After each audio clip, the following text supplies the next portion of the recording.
Hindi Nobel এবং বাংলা উপন্যাস শুনতে চাইলে চ্যানেলটিকে সাবস্ক্রাইব করে ডিসক্রিপশন দেওয়া টেলিগ্রাম চ্যানেলটিকে জয়েন করুন। আমৃত্যু ভালোবাসি তোকে পর্ব নাম্বার ১৬ থেকে ২৪। এদিকে মেঘ সন্ধ্যার পর বাসায় এসে কিছুক্ষণ রেস্ট নিয়ে পড়তে বসেছিল। ঘণ্টা দুয়েক পরে খেয়ে নিয়েছে। আবির শুক্রবারে বাহিরেই বন্ধুদের সাথে হাবিজাবি খায়। রাতে বাসায় ফিরে আর ভাত খায় না।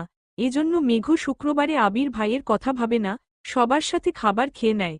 ঘণ্টা দুয়েক পড়াশোনা করে আবির ভাইয়ের জন্য অপেক্ষা করছে মেঘ। আজ আবির ভাইয়ের প্রতি ভালোবাসা উতলে পড়ছে মেঘের। ভাবছে আবির ভাই ফিরলে ১ কাপ কফি করে দিবে আবির ভাইকে। বেকনিতে দাঁড়িয়ে আছে, হঠাৎ আবির ভাইকে বাইক নিয়ে গেট দিয়ে ঢুকতে দেখে এক দৌড়ে নিচে চলে যায়। ড্রয়িং রুমে কেউ নেই। খাওয়া দাওয়া শেষ অনেকক্ষণ আগেই সবকিছু গুছিয়ে সবাই সবার রুমে চলে গেছেন। মেঘ পা টিপে রান্নাঘরে যায়। আবির চাবি দিয়ে লক খুলে বাসার ভিতরে ঢুকে বড় বড় কদম ফেলে হাঁটে সিঁড়ির দিকে। মেঘ ছোট একটা পাতিল টান দেয় পানি বসানোর জন্য। এই পাতিলের নিচে যে আরেকটা পাতিল ছিল সেটা তার চোখে পড়েনি। পাতিল ফ্লোরে পড়তেই জোরে শব্দ হয়। শব্দ শুনে আবির পাশ ফিরল, তাকালো রান্নাঘরের দিকে। মেঘ চোখ বন্ধ করে, এক হাতে পাতিল সহ আরেকটা খালি হাতের আঙুল দিয়ে ২ কান চেপে ধরে আছে। মেঘকে রান্নাঘরে দেখে আবিরের পায়ের রক্ত মাথায় উঠে গেছে। দ্রুত পায়ে হেঁটে গেল রান্নাঘরের দিকে। আবির দাঁতে দাঁত চেপে গম্ভীর কণ্ঠে শুধাল, এখানে কি করছিস? আবির ভাইয়ের কণ্ঠ শুনে কেঁপে উঠে মেঘ। ভরকে যায় কিছুটা, মনে মনে ভাবছে, যদি বলি আবির ভাইয়ের জন্য কফি করতে আসছি তাহলে আমি শেষ। নরম স্বরে আস্তে করে মেঘ বলল, কফি খেতে ইচ্ছে হচ্ছিল।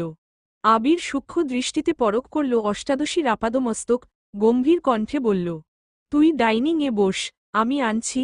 মেঘ তটস্থ নজরে চাইল, দৃষ্টি তার নিরেট। কয়েক মুহূর্ত পর পাতিল রেখে ডাইনিং টেবিলের চেয়ার টেনে বসল, এক দৃষ্টিতে তাকিয়ে আছে রান্নাঘরে। আবির বেসিন থেকে হাত ধোয়ে কিছুক্ষণের মধ্যেই ২ কাপ কফি নিয়ে ডাইনিংয়ে আসল। ১ কাপ মেঘের দিকে এগিয়ে দিল, বসল মেঘের বিপরীতে। মেঘ হাসতে আস্তে ফু দিয়ে এক চুমুক খেল, সঙ্গে সঙ্গে বিস্ময়কর চোখে তাকালো আবির ভাইয়ের দিকে। তারপর আরেক চুমুক দেয় কফিতে। আবির কফিতে এক চুমুক দিয়ে মেঘের দিকে তাকিয়ে বলল, চিনি ঠিক আছে। মেঘ সহসা উপর নিচ মাথা নাড়ল। আবির ভ্রু নাচিয়ে শুধাল, তাহলে এভাবে তাকিয়ে আছিস কেন? মেঘ বিস্ময় কণ্ঠে বলল, আপনি এত ভালো কফি বানাতে পারেন, কিভাবে শিখেছেন? আবির নিরুদ্বেগ কণ্ঠে উত্তর দিল, বাহিরে থাকলে এরকম অনেক কিছুই শিখতে হয়, পরিস্থিতিই শিখিয়ে দেয়। মেঘ কি বুঝল কে জানে, একগাল হেসে বলল, থ্যাংক ইউ আবির ওয়াই।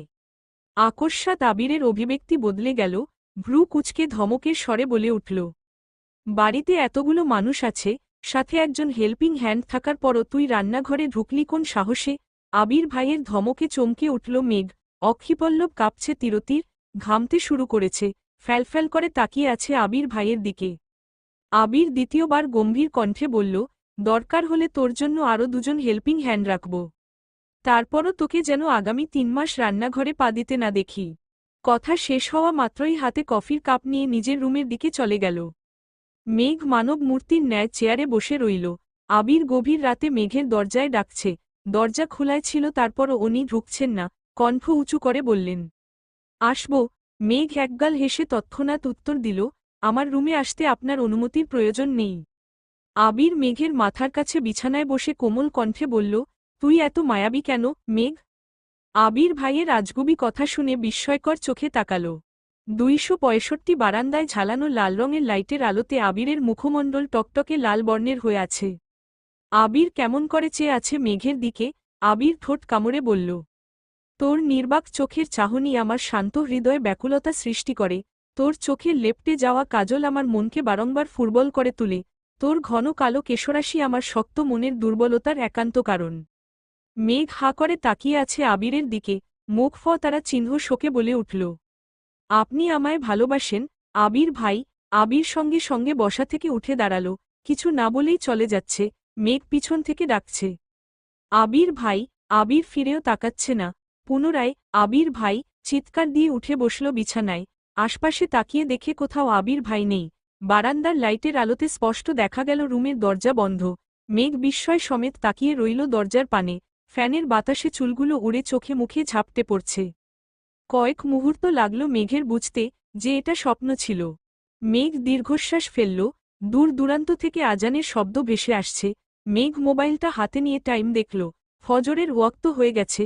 মেঘ ফোন থেকে আবির ভাইয়ের নামে সেভ করা ফাইলটা বের করে আবির ভাইয়ের ছবিগুলো দেখতে লাগল, কিন্তু মেঘের মস্তিষ্ক জোরে মাত্র দেখা স্বপ্নটায় ঘুরছে। মেঘ বিড়বিড় করে বলল, স্বপ্নেও ভালোবাসি বললেন না, হিটলার তো হিটলারই। নামাজ পড়তে বসেছে মেঘ। ভোরবেলা থেকেই গুড়ি গুড়ি বৃষ্টি হচ্ছে। ঠান্ডা ঠান্ডা আবহাওয়া, পড়ার থেকেও মাথায় দুষ্টুমি ঘুরছে বেশি। তারপরও জোর করে 1-2 ঘন্টা পরে খাবার টেবিলে আসলো প্রতিদিনের মতো। আবির রেডি হয়ে নামছে সিঁড়ি দিয়ে, তা দেখতে মেঘ ঘাড় ঘুরিয়ে তাকিয়ে মুচকি হাসল। মনে পড়ে গেল ভোররাতের স্বপ্নের কথা। ফিটফাট আবির ভাইকে দেখে নিল আপাদমস্তক। একটা কালো শার্ট, হাত তার কনুই পর্যন্ত উঠানো, হাতে একটা ব্লেজার, প্যান্টটাও একই রঙের, চোখে কালো সানগ্লাস, ঘড়ি পড়তে পড়তে নিচে নামছেন। দ্রুত পায়ে এগিয়ে আসলেন ডাইনিং এর দিকে। মেঘ তখনও অভিভূতের ন্যায় চেয়ে আছে আবির ভাইয়ের পানে। আর গুনগুন করে গান গাইছে, কালো সানগ্লাসটাই কেন এত সুখ। হে যুবক, দৃষ্টিতে যেন সে রাসপুতিন, খুন হয়ে যাই আমি প্রতিদিন। নামধাম জানি, সাথে তার সবকিছু, তবুও নিলাম আমি তার পিছু। আবির কাছাকাছি এসে সানগ্লাস খুলে কপাল গুটালো, কিন্তু মেঘের হুঁশ নেই। আবির গলা খাকারি দিয়ে বলল, কি হয়েছে তোর? মেঘ একটু নড়েচড়ে উঠল, গান থামিয়ে কণ্ঠ খাদে নামিয়ে জবাব দিল, ব্লেজার পরলে আপনাকে কেমন লাগবে সেটাই ভাবছি।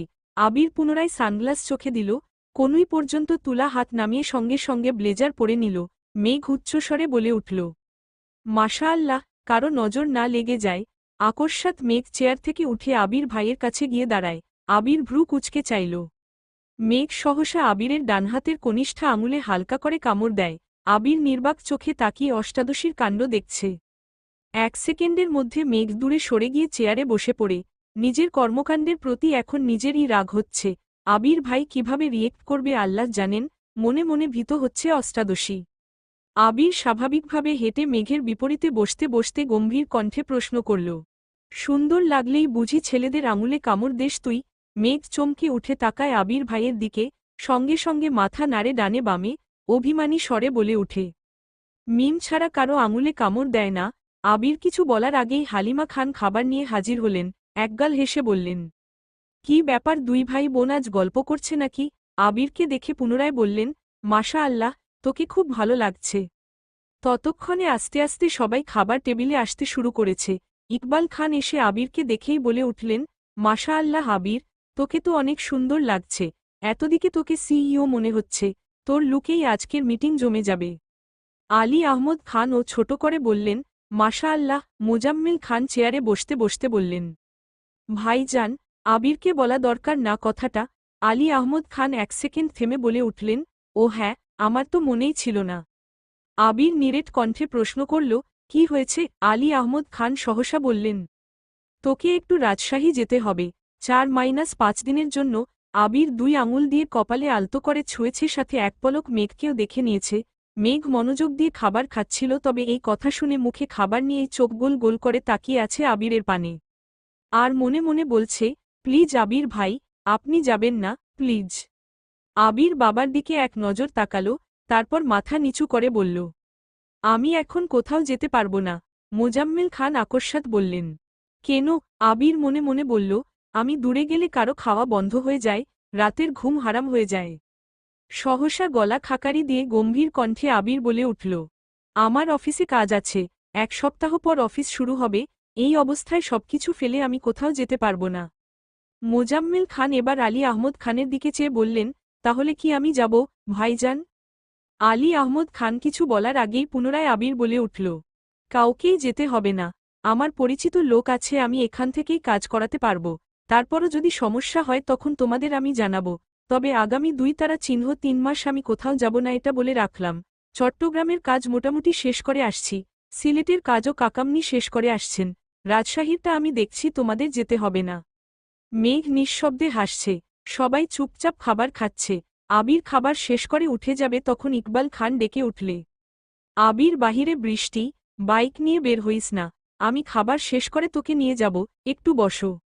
আবিরও বাধ্য ছেলের মতো ছোফায় বসে রইল।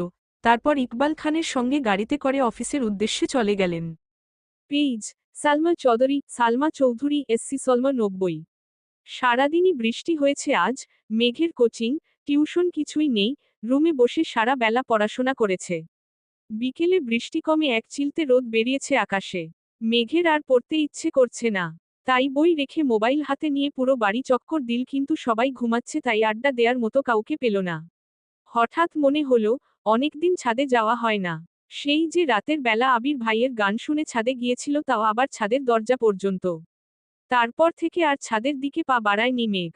মেঘ স্কুল, কলেজে পড়ার সময় প্রতিদিন বিকেল বেলা ছাদে যেত। ফুল গাছ লাগানো আর তাদের যত্ন নেয়া ছিল তার নেশা। তবে এইচএসসির আগে টেস্ট পরীক্ষা থেকে মেঘ ছাদে যাওয়া ভুলেই গেছে। টিউশন, কোচিং শেষ করে বাসায় ফিরতে ফিরতে সন্ধ্যার পর হয়ে যেত। আর সন্ধ্যার পর ছাদে যাওয়ার মতো এত সাহস অষ্টাদশীর নেই। সেই থেকে গাছের যত্ন ছেড়ে দিয়েছে। গাছেরাও অযত্ন, অবহেলায় মরে গেছে। তখন থেকে মেঘ আর ছাদে যায় না। মেঘ গুটি গুটি পায়ে সিঁড়ি দিয়ে উঠল ছাদে। ছাদের গেট খুলতেই চোখ ছানাবড়া হলো অষ্টাদশীর। ছাদের যতটা অংশ চোখে পড়ছে পুরোটাই গাছে ভর্তি। মেঘ পা বাড়ালো ছাদের দিকে, সম্পূর্ণ ছাদ পরিষ্কার করে তাতে 3 সারি গাছের টব রাখা। এক কর্নারে শুধু ফলের গাছ, বাকি সবটাই ফুলগাছে ভরপুর। নয়নতারা, বেশ কয়েক রঙের গোলাপের গাছ, পর্তুলিকার গাছ, তবে বিকেল বেলাতে ফুল নেই।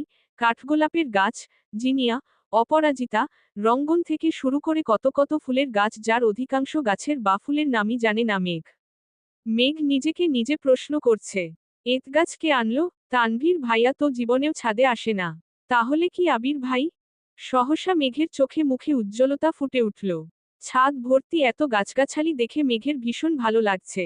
সবটা ছাদ ঘুরে দেখল, সারাদিন বৃষ্টি থাকায় পানি দেওয়ার প্রয়োজন হলো না। 20-30টা ছবিও তুলেছে ফুলের আর গাছের। ততক্ষণে সূর্য ডুবতে শুরু করেছে। গোধূলি আলোতে ফুলের মুগ্ধতা দেখে মেঘ লোভ সামলাতে না পেরে একটা গোলাপ ফুল ছিঁড়ে নিয়েছে। এতদিন পর নিজের বাড়ির ছাদে এত এত ফুল গাছ আর ফুলের সমাহার দেখে আবেশিত হয়ে পড়েছে মেঘ। এদিকে আবির করিডোর দিয়ে নিজের রুমের দিকে আসছিল। আবির মেঘকে দেখে ঠায় দাঁড়িয়ে পড়ল সেখানে। এদিকে মেঘ আপন মনে ফুলের গন্ধ শুকছে আর হাঁটছে। আশেপাশে বা সামনে কেউ আছে কি না তাতে তার কোনো মনোযোগ নেই। হঠাৎ আবিরের প্রশস্ত বুকের সঙ্গে ধাক্কা খেল মেঘ। নিজেকে সামলানোর আগেই আবির মেঘের বাহু চেপে ধরে। সহসা স্বাভাবিক হয়ে মুখ তুলে চায় মেঘ। আবির ভাইয়ের তপ্ত দৃষ্টি দেখেই মাথা নুইয়ে ফেলে পুনরায়। আবির বাহু চেপে ধরে, দ্বিগুণ ভারী কণ্ঠে ধমকে উঠে, ফুল ছিঁড়েছিস কোনো? মেঘ ঢুক গিলে, মৃদু কণ্ঠে বলল, সরি। আবির পুরু কণ্ঠে শুধালেন, সরিটা আমায় না বলে গাছকে বলিস? মেঘ নিচের ঠোঁট কামড়ে ধরে আছে। আবির ভাইয়ের ধমকে ভিজে আসে নেত্রদয়। আবির মেঘের বাহু ছেড়ে দেয়। সঙ্গে সঙ্গে মেঘ চলে যেতে নেয়। আবির পুনরায় নিরেট কণ্ঠে ডেকে উঠল, শুন। মেঘ ওইখানেই দাঁড়িয়ে পড়েছে। কাদো কাদো কণ্ঠে উত্তর দিল, জি। আবির এবার কিছুটা স্বাভাবিক কণ্ঠে বলে উঠল, সময় পেলে গাছগুলোর একটু যত্ন নিস, এগুলো তোরই। 275। মেঘ এবার বিস্ময়কর দৃষ্টিতে তাকায় আবিরের দিকে। নিষ্পলক তার দৃষ্টি, চোখ টলমল করছে পূর্বের জমা পানিতে, মুখে খানিক হাসি ফুটল। কয়েক মুহূর্ত পর উত্তেজিত কণ্ঠে শুধালো, আমার? আবির পূর্বের অভিব্যক্তি বজায় রেখে জবাব দিলেন, হ্যাঁ, তোর নাকি ফুলের গাছ অনেক পছন্দ। তাই এনে দিলাম, এখন যত্ন নেয়ার দায়িত্ব তোর। আর হ্যাঁ, গাছের যত্ন নিতে গিয়ে দুনিয়া ভুলে যাসনি যেন। মেঘ বশীভূত চোখে চেয়ে আছে আবির ভাইয়ের দিকে। আবিরও এবার সরাসরি চোখ রাখে মেঘের চোখে মুখে। 2 ফোঁটা অশ্রুর দাগ হয়ে গেছে, সম্পূর্ণ গাল টকটকে লাল হয়ে আছে, গালের মাঝে একটা গাঢ় কালো রঙের তিল জ্বলজ্বল করছে। আবিরের দুর্বোধ্য দৃষ্টি দেখে নিজের দৃষ্টি সংযত করল মেঘ। কোমল কণ্ঠে বলল, থ্যাংক ইউ আবির। ওয়াই? আবির কিছু বলার আগেই পুনরায় মেঘ প্রশ্ন করল, আজ এত তাড়াতাড়ি চলে আসলেন যে? আবির উত্তর দিল, একটু পর আবার বের হব। অষ্টাদশী পল্লব ঝাপটে আবির ভাইয়ের দিকে চেয়ে প্রশ্ন করে, কফি খাবেন আবির ভাই? আবির খড়খড়ে কণ্ঠে শুধালো, গতরাতে কি বলেছি তোকে, মনে নেই? মেঘ মাথা নিচু করে কণ্ঠ খাদে নামিয়ে বলল, অন্য কাউকে বলি করে দিতে। আবির কণ্ঠ দ্বিগুণ ভারী করে জবাব দিল, লাগবে না, তুই রুমে যা। মেঘও আর কথা বাড়াল না, চুপচাপ রুমে চলে গেল। রুমে শুয়ে শুয়ে বিকেলে তোলা ছবিগুলো দেখছিল মেঘ। সেখান থেকে কয়েকটা ছবি আপলোড দিল ফেসবুকে, স্পেশাল গিফট সাথে কয়েকটা লাভ ইমোজি দিল ক্যাপশনে। পেজ, সালমা চৌধুরী, সালমা চৌধুরী, সসালমা 90। সন্ধ্যার পর মেঘ পড়তে বসেছে। কিছুক্ষণ পরই ফোনে কল বেজে উঠল। বন্যা কল দিচ্ছে, তৎক্ষণাৎ রিসিভ করল মেঘ। বন্যা আসসালামু আলাইকুম। মেঘ ওয়ালাইকুম আসসালাম। কেমন আছিস? বন্যা আলহামদুলিল্লাহ ভালো। তুই কেমন আছিস? মেঘ আলহামদুলিল্লাহ অনেক ভালো। বন্যা উত্তেজিত কণ্ঠে বলে উঠল, এই তোকে এত গাছকে দিল রে? মেঘ সশব্দে হেসে বলল, আবির ভাই। কি আবির ভাইয়া? আতকে উঠে বন্যা। মেঘ পুনরায় বলে উঠে, হ্যাঁ, কবে আনছেন জানি না। কিছুদিন যাবৎ মিমের রুমে কাজ চলছে, ছাদেও কাজ চলছিল, তাই আমি তেমন বের হয়নি রুম থেকে, আর ছাদেও যায় না অনেকদিন যাবৎ। আজ হঠাৎ ছাদে গিয়ে দেখি ছাদ ভর্তি গাছ, ছাদের পরিবেশ পুরোই চেঞ্জ। আসার সময় আবির ভাই বলছেন এগুলো নাকি আমার। বন্যা উদ্বেলিত ভঙ্গিতে বলল, বাহ, তোর শখ তো তাহলে পূরণ হয়েই গেল। তুই তো খুব করে চাইতি তোর ছাদভরা গাছ হোক, যেদিকেই তাকাবি শুধু গাছ আর গাছ থাকবে। দেখলি তো আল্লাহ তোর ইচ্ছে পূরণ করেছেন। মেঘ খুশি মনে বলল, তুই সময় করে আসিস বাসায়, ছাদে যাব নে। আর হ্যাঁ, সকালবেলা আসিস। ঠিক আছে, বন্যা উত্তর দিল। তারপর দুই বান্ধবী বেশ কিছুক্ষণ পড়াশোনা নিয়ে কথা বলে রেখে দিল। পেইজ সালমা চৌধুরী। সালমা চৌধুরী রবিবার থেকে ব্যস্ততায় কাটছে সকলের সময়। বর্ষাকাল থাকায় হুটহাট বৃষ্টি নেমে যায়। আবির বৃষ্টি না থাকলে বাইকে অফিসে যায়, আবার বৃষ্টি থাকলে গাড়িতে যায়। মেঘ ও কোচিং টিউশন নিয়ে ব্যস্ত হয়ে পড়ল। আবির ভাইয়ের সাথে তার টুকটাক দেখা হয়, হয়তো খাবার টেবিলে, না হয় সিঁড়িতে অথবা করিডোরে। আজ বৃহস্পতিবার। আবির সন্ধ্যার পর সোফায় বসে আছে, হাতে ফোন আর সামনে কফির কাপ নিয়ে। মেঘ তখন বই নিয়ে রুম থেকে বের হয়েছে। কিছুক্ষণ পরেই জান্নাত আপু আসবে। মেঘ করিডোর থেকে সিঁড়ির কাছে আসতে আসতে নিচের দিকে একবার তাকায়। চোখ পড়ে সোফায় বসা আবির ভাইয়ের দিকে। এক হাতে কফির কাপ নিয়ে কফি খাচ্ছেন, অন্য হাতে মোবাইলের দিকে তাকিয়ে আছেন। মোবাইলের হোমপেজে সাদাকালো রঙের একটা ছবি। মেঘ গভীর দৃষ্টিতে দেখার চেষ্টা করল, কিন্তু ক্লিয়ার বোঝা যাচ্ছে না। মেঘ দ্রুত পায়ে সিঁড়ি দিয়ে নামতে নেয় যাতে কাছে গিয়ে ছবিটা দেখতে পারে, কিন্তু মেঘের নুপুরের শব্দে আবির ঘাড় ঘুরিয়ে তাকিয়ে মোবাইল পকেটে রেখে দেয়। মেঘ তীক্ষ্ণ দৃষ্টিতে আবির ভাইয়ের দিকে চেয়ে চেয়ে নিচে নামছে আর মনে মনে বলছে, কে এই মেয়ে যার ছবি আবির ভাইয়ের ফোনের ওয়ালপেপারে রেখেছেন? আমাকে দেখতেই হবে এই মেয়েকে। আবির কফি শেষ করে দীর্ঘ পায়ে বেরিয়ে যায় বাসা থেকে। মেঘ কিছুক্ষণ সিঁড়ির নিচে দাঁড়িয়ে পুনরায় পড়ার রুমের দিকে চলে যায়। 10-15 মিনিটের মধ্যেই জান্নাত আপু পড়াতে আসেন। আজ একটু বেশি সময় নিয়ে পড়িয়েছেন আপু।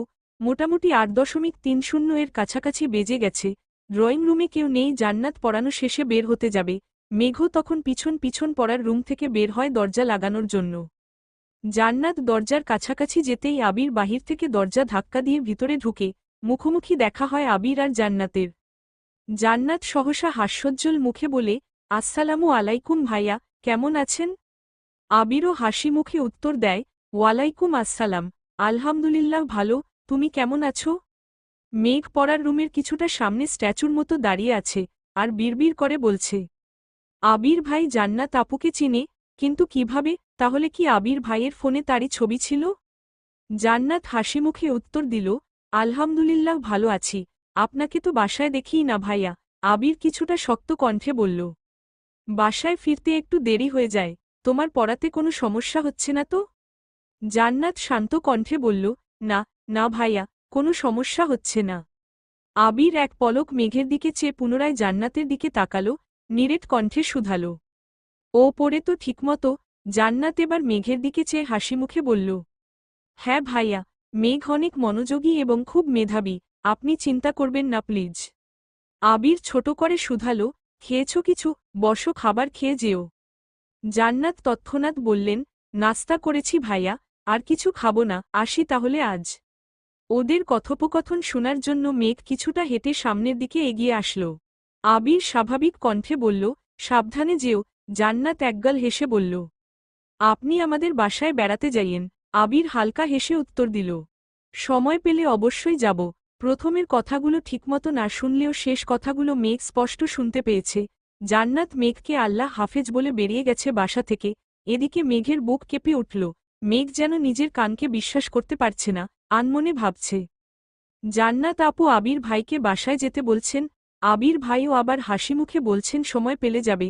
কই, আবির ভাই তো আমার সাথে এত ভালো আচরণ করেন না। উনি তো আমার সাথে আজ পর্যন্ত হাসিমুখে কথাই বলেননি।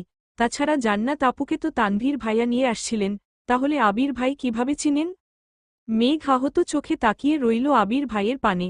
আবির দরজা বন্ধ করে সিঁড়ির দিকে যেতে নিলে সহসা পথ আটকে সামনে দাঁড়ালো অষ্টাদশী। আজ আর তার শরীর কাঁপছে না, হাত পা রিমরিম করছে না, কারণ হাজারটা প্রশ্ন তার মাথাচাড়া দিয়ে উঠেছে, যেগুলোর উত্তর শুধু আবির ভাই জানেন। ড্রয়িং রুমের কোথাও কেউ নেই। জান্নাত পড়িয়ে গেলেই মূলত খাওয়া দাওয়ার পর্ব শুরু হয়, তাই এ সময় সবাই যে যার রুমেই থাকেন। অষ্টাদশীর পথ আটকানো দেখে আবির বিস্মিত চোখে চাইল। মেঘের এলোমেলো চুল, চোখের কাজল কিছুটা লেপ্টে রয়েছে, শুষ্ক ওষ্ঠদয় তিরতির করে কাঁপছে। এ অবস্থায় মেঘকে দেখে ঘোর লেগে যাচ্ছে আবিরের। হাজারো নিষিদ্ধ চিন্তা জেগে উঠছে আবিরের মনে। টেনে হিচড়ে কোনোরকমে নিজেকে সামলে ঢুক গিলে কিছুটা শক্ত কণ্ঠে বলল, পথ আটকে দাঁড়িয়েছিস কেন? মেঘের সরু নাক ক্রমে ক্রমে ফুঁসছে, দীর্ঘশ্বাস ছেড়ে ধৈর্যহীন কণ্ঠে শুধাল, আপনি জান্নাত আপুকে চিনেন? আবির উপর নিচ মাথা নাড়ে শুধু। মেঘ দ্বিতীয়বার গম্ভীর কণ্ঠে বলল, ওনাকে আপনি কিভাবে চিনেন? আবির রাশভারী কণ্ঠে বলল, পরিচিত। মেঘ ভেতর ভেতর ক্ষিপ্ত হল। অষ্টাদশীর চেহারার পড়তে পড়তে ঘনিয়ে আসে মেঘ। এক সমুদ্র অভিযোগ মাথাচাড়া দিয়ে উঠেছে। একে গায়ের রং ফর্সা, তার উপর রাগে গাল দুটো লাল হয়ে আছে মেঘের। দেখে মনে হচ্ছে টুকা দিলেই গাল বেয়ে রক্ত পড়বে। রাগে ফুঁসতে ফুঁসতে মেঘ বলল, শুধু পরিচিত হলেই কি মানুষ নির্দ্বিধায় বাসায় যেতে বলে? তুই আমার কাছে কৈফিয়ত চাচ্ছিস? মেঘ চোয়াল শক্ত করে প্রশ্ন করল আবির। মেঘ আজ আবিরের শক্ত কণ্ঠ শুনে আটকে উঠছে না। কারণ অষ্টাদশীর আজ মাত্রাতিরিক্ত রাগ হচ্ছে। অতিরিক্ত রাগলে মানুষের বোধশক্তি হারিয়ে যায়। তাছাড়া মেয়ে মানুষের রাগ তো লিমিট ছাড়া। যখন রাগ হয় তখন দুনিয়ার কোনো কিছু দিয়েও শান্ত করানো যায় না, যতক্ষণ না নিজে থেকে শান্ত হয়। মেঘের নাকের ডগায় ঘাম জমে আছে। কপাল ঘামতে শুরু করেছে ধীরে ধীরে। নিস্তব্ধ হয়ে দাঁড়িয়ে রইল অষ্টাদশী। কয়েক মুহূর্ত পর নিরেট কণ্ঠে শুধাল, আপনি ওনার বাসায় যাবেন? আবির তীক্ষ্ণ দৃষ্টিতে চেয়ে রইল। গুরুভার কণ্ঠে বলল, প্রয়োজন হলে যাব। মেঘ চোখ গোল গোল করে চাইল। মনের ভেতর হাজারটা প্রশ্ন ছুটছে এদিক সেদিকে। মেঘের নীরবতা দেখে আবির গুরুভার কণ্ঠে জবাব দিল, তোকে আপাতত এসব নিয়ে ভাবতে হবে না। পড়াশোনায় মনোযোগ দে, তুই এখনো অনেক ছোট, সময় হলে সব জানতে পারবি। মেঘ দীর্ঘশ্বাস ফেলে রাগান্বিত কণ্ঠে বলা শুরু করল, আপনারা যা খুশি করতে পারেন, যা খুশি বলতে পারেন, তাতে কিছু হয় না। আমি কিছু বলতে গেলেই ছোট, বয়স হয়নি এরকম করেন। আবির দাঁতে দাঁত চেপে গম্ভীর কণ্ঠে বলল, মেঘ আস্তে কথা বল, বাড়ির মানুষ শুনবে। তাছাড়া জান্নাতের ব্যাপারে আমি আপাতত কোনো কথা বলতে চাচ্ছি না। মেঘ রাগে ফুঁসতে ফুঁসতে বলল, তা কেন বলবেন? আপনার যত রাগ আর তেজ তো শুধু আমার উপরই দেখান। কোথাকার কোন রাস্তার মেয়ের জন্য আপনার এত দরদ? আবিরের চোখ লাল হয়ে গেছে, দাঁত কটমট করছে, কণ্ঠ তিনগুণ ভারী করে ধমকে উঠল, জান্নাত কোথাকার কোন মেয়ে না। ওকে সম্মান দিয়ে কথা বলবি। ফার্দার যদি তাকে রাস্তার মেয়ে বলিস তাহলে এর ফল ভালো হবে না বলে রাখলাম। তৎক্ষণাৎ মেঘের অভিব্যক্তি বদলে গেল। সহসা মনে পড়ে গেল আবির ভাইয়ের ফোনে দেখা ওয়ালপেপারের ছবিটার কথা। তার মানে কি আবির ভাইয়ের প্রিয়ত? আর কিছু ভাবতে পারছে না মেঘ। চোখে সর্ষে ফুল দেখছে, হৃদয় ভেঙে খণ্ড খণ্ড হয়ে যাচ্ছে। আবির কিছু একটা বলতে যাবে তার আগেই মেঘ শক্ত কণ্ঠে বলে উঠল, আপনি কি ওনাকে ভালোবা? এতটুকু বলার পরই আবির ডান হাতে মেঘের বাম গালে শক্তপোক্ত চড় বসিয়ে দিল। আকস্মাৎ মেঘের মুখ বন্ধ হয়ে গেল, কথাটা শেষও করতে পারল না। মেঘের সমগ্র পৃথিবী ঘুরছে, বিপুল চোখে চেয়ে আছে আবিরের দিকে। স্তব্ধ হয়ে ঠায় দাঁড়িয়ে রইল সেখানে, একটা বারের জন্য গালে হাতও রাখল না। অনুভূতিরা যেন বিলীন হয়ে গেছে। রক্তাভ চক্ষুদয় আবির ভাইয়ের চোখে নিবন্ধ। আবির ভীষণ চটে গেছে, ডান হাতে নিজের চুল মুষ্টিবদ্ধ করে ধরল, রাগান্বিত কণ্ঠে বলল, যা বুঝার তা বুঝিস না, আজাইরা বিষয় নিয়ে পড়ে থাকিস। মেঘ নির্বাক চোখে তাকিয়ে আছে আবির ভাইয়ের দিকে। আবির সঙ্গে সঙ্গে পা পিছিয়ে ঘুরে গেল, দরজার পাশে দেয়ালে সবেগে ঘুষি বসিয়ে দিল। তা দেখে কেঁপে উঠে অষ্টাদশী, বাম হাত দিয়ে মেইন গেট খুলে বেরিয়ে গেল বাসা থেকে। মেঘ ঠায় দাঁড়িয়ে আছে সেখানে, দীর্ঘ সময় পর চোখ বেয়ে গড়িয়ে পড়ে দুফোঁটা অশ্রু। ততক্ষণে মালিহা খান বেরিয়ে আসলেন রুম থেকে। মালিহা মেঘকে দরজামুখী দাঁড়িয়ে থাকতে দেখে প্রশ্ন করলেন, কিরে এভাবে দাঁড়িয়ে আছিস কেন? ক্ষুধা লাগছে? মেঘ কিছুটা নড়ে উঠল, বড় আম্মুর দিকে না ঘুরেই। শীতল কণ্ঠে বলল, না। তারপর পড়ার রুমে থেকে বইগুলো নিয়ে সিঁড়ি দিয়ে উঠতে লাগল। আকলিমা খান মেঘকে যেতে দেখে ডাকলেন, মেঘ খাবি না? উদ্ধৃতি চিহ্ন। মেঘ গম্ভীর স্বরে বলল, ক্ষুধা নেই। মেঘ রুমে এসে হাতের বই খাতাগুলো ছুঁড়ে ফেলে দেয় বিছানায়, তারপর দরজা আটকে নিজেও বিছানায় লুটিয়ে পড়ে। মেঘের বুক ভেঙে আসে আকাশ সমকষ্টে। চোখ বেয়ে অনর্গল নোনাজল গড়িয়ে পড়ছে। নিজেকে সান্ত্বনা দেয়ার কোনো ভাষা নেই অষ্টাদশীর। যেই আবির ভাইয়ের থাপ্পড়ের ভয়ে গত একটা মাস আবির ভাইয়ের চোখে চোখ রেখে কথা বলেনি, আবির ভাই যা বলেছে চুপচাপ মেনে নিয়েছে, নিজের রাগ জেদ আর অভিমান আবির ভাইয়ের পদতলে চাপা দিয়ে দিয়েছিল, সেই আবির ভাই কি না 1 মাস হওয়ার আগেই তাকে থাপ্পড় মারল, তাও আবার কোথাকার কোন মেয়ের জন্য। এত শক্তপোক্ত চড়ে এখনো মুখের বাম পাশে ব্যথা করছে মেঘের, শুয়া থেকে উঠে আয়নার সামনে দাঁড়াল, বামগালে 5 আঙুলের দাগ হয়ে আছে, রক্তবর্ণের সেই পাংশু, নিজের বিধ্বস্ত ধৃষ্টতা দেখে আতকে উঠে মেঘ, মুখমণ্ডলের ন্যায় অষ্টাদশীর কোমল হৃদয়টাকেও চূর্ণবিচূর্ণ করে ফেলেছেন অনুভূতিহীন, কাঠখোট্টা আবির ভাই। মেঘ আয়নার দিকে তাকিয়ে রইল কয়েক মুহূর্ত, আনমনে কি ভাবছে কে জানে। যে অষ্টাদশীর মনটাকে কাচের ভাঙা গ্লাসের মতো হাজারো টুকরোতে পরিণত করেছে। কোথায় সে দুরূহ পুরুষ? পেইজ সালমা চৌধুরী, সালমা চৌধুরী, সসালমা 90। 289 আবির বাসা থেকে বেরিয়ে বাইক স্টার্ট দিল, কি কাগজ নিতে এসেছিল সেসব ভুলে গেল, স্ট্রিটে বাইক চালিয়ে আসলো নিজের অফিসে। কোনোদিক না তাকিয়ে সোজা নিজের রুমে চলে গেল, কিছুক্ষণ পর রাসেল একজন স্টাফকে জিজ্ঞেস করল, আবির স্যার কি এখনও আসেনি? স্টাফ সঙ্গে সঙ্গে উত্তর দিল, স্যার তো কিছুক্ষণ আগেই চলে এসেছেন। কি বলো? আবির আসছে অথচ আমায় ফাইল দিল না? চিন্তিত স্বরে বলল রাসেল। তৎক্ষণাৎ হাঁটা দেয় আবিরের রুমের দিকে। আবিরের রুমের দরজা ধাক্কা দিতেই চোখে পড়ল বিধ্বস্ত রুম। যেন কিছুক্ষণের মধ্যে ঘূর্ণিঝড় বয়ে গেছে এই রুমটার উপর দিয়ে। হেলমেট ভেঙে পড়ে আছে ফ্লোরে, কাগজপত্র ছড়িয়ে ছিটিয়ে পড়ে আছে সম্পূর্ণ রুমে। সেগুলো এলোমেলো উড়ছে ফ্যানের বাতাসে, চেয়ার পড়ে আছে কাত হয়ে। আবিরকে দেখা গেল না। আবিরকে দেখার জন্য রাসেল দরজায় দাঁড়িয়েই উকি দিল ভেতরে। জানালার পাশের দেয়ালে আবির অহিতেচ্ছা অনবরত ডান হাতে ঘুষি দিয়েই যাচ্ছে। বিস্ময় চোখে চাইল রাসেল, 1 সেকেন্ড দেরি না করে ছুটে গেল আবিরের কাছে, চেষ্টা করল আবিরকে থামানোর কিন্তু ব্যর্থ হল। 6 ফুট লম্বা, শক্তিশালী, সুঠাম দেহি আবিরের সাথে 5 ফিট 7 লম্বা রাসেলের শক্তি কোনোমতেই কুলাল না। চেষ্টায় ব্যর্থ হওয়ার দরজা পর্যন্ত দৌড়ে যায় রাসেল আর চিৎকার দিয়ে ডাকে, রাকিব, এদিকে আয়। ভয়ঙ্কর সেই পুরুষালী চিৎকারের শব্দে রাকিব সহসা দৌড়ে আসে, সাথে ছুটে আসে অফিসের কিছু স্টাফ আর কিছু কর্মচারী। রাকিব আর রাসেল টেনে হিচড়ে আবিরকে দেয়াল থেকে দূরে সরিয়ে আনল। আবিরের চোখে মুখে ক্রোধ স্পষ্ট প্রতীয়মান হচ্ছে, শ্যামবর্ণের মুখবিবর পরিবর্তন হল ঘুটঘুটে আধারে, উস্খুস্কো চুলগুলো এলোমেলো হয়ে আছে, ঘামে ভেজা কপালে লেপ্টে আছে সামনের দিকের চুলগুলো, পরনের সাদা শার্ট ঘামে ভিজে লেপ্টে আছে গায়ের সাথে। রুমে ফুল স্পিডে ফ্যান চলছে, সাথে এসি অন থাকা সত্ত্বেও আবিরকে দেখে মনে হচ্ছে সবেমাত্র 40 ডিগ্রি সেলসিয়াস তাপমাত্রায় ফুটবল খেলে এসেছে। রাকিব মাটিতে কাত করা চেয়ারটা এক হাতে তুলে আবিরকে জোর করে বসাল, আবিরের হাতের দিকে চাইল। নিরবচ্ছিন্ন ঘুষির কারণে আঙুলের, হাতের কয়েক জায়গায় কেটে রক্ত পড়ছে। রাকিব তৎক্ষণাৎ ঘাড় ঘুরিয়ে তাকালো দেয়ালে, সাদা রঙের দেয়ালের কিছুটা অংশ বেড়ে রক্ত গড়িয়ে পড়েছে ফ্লোরে। রাকিব আতকে উঠে এক প্রকার চিৎকার দিয়ে বলল, রাসেল ফার্স্ট এইড বক্স বের কর তাড়াতাড়ি।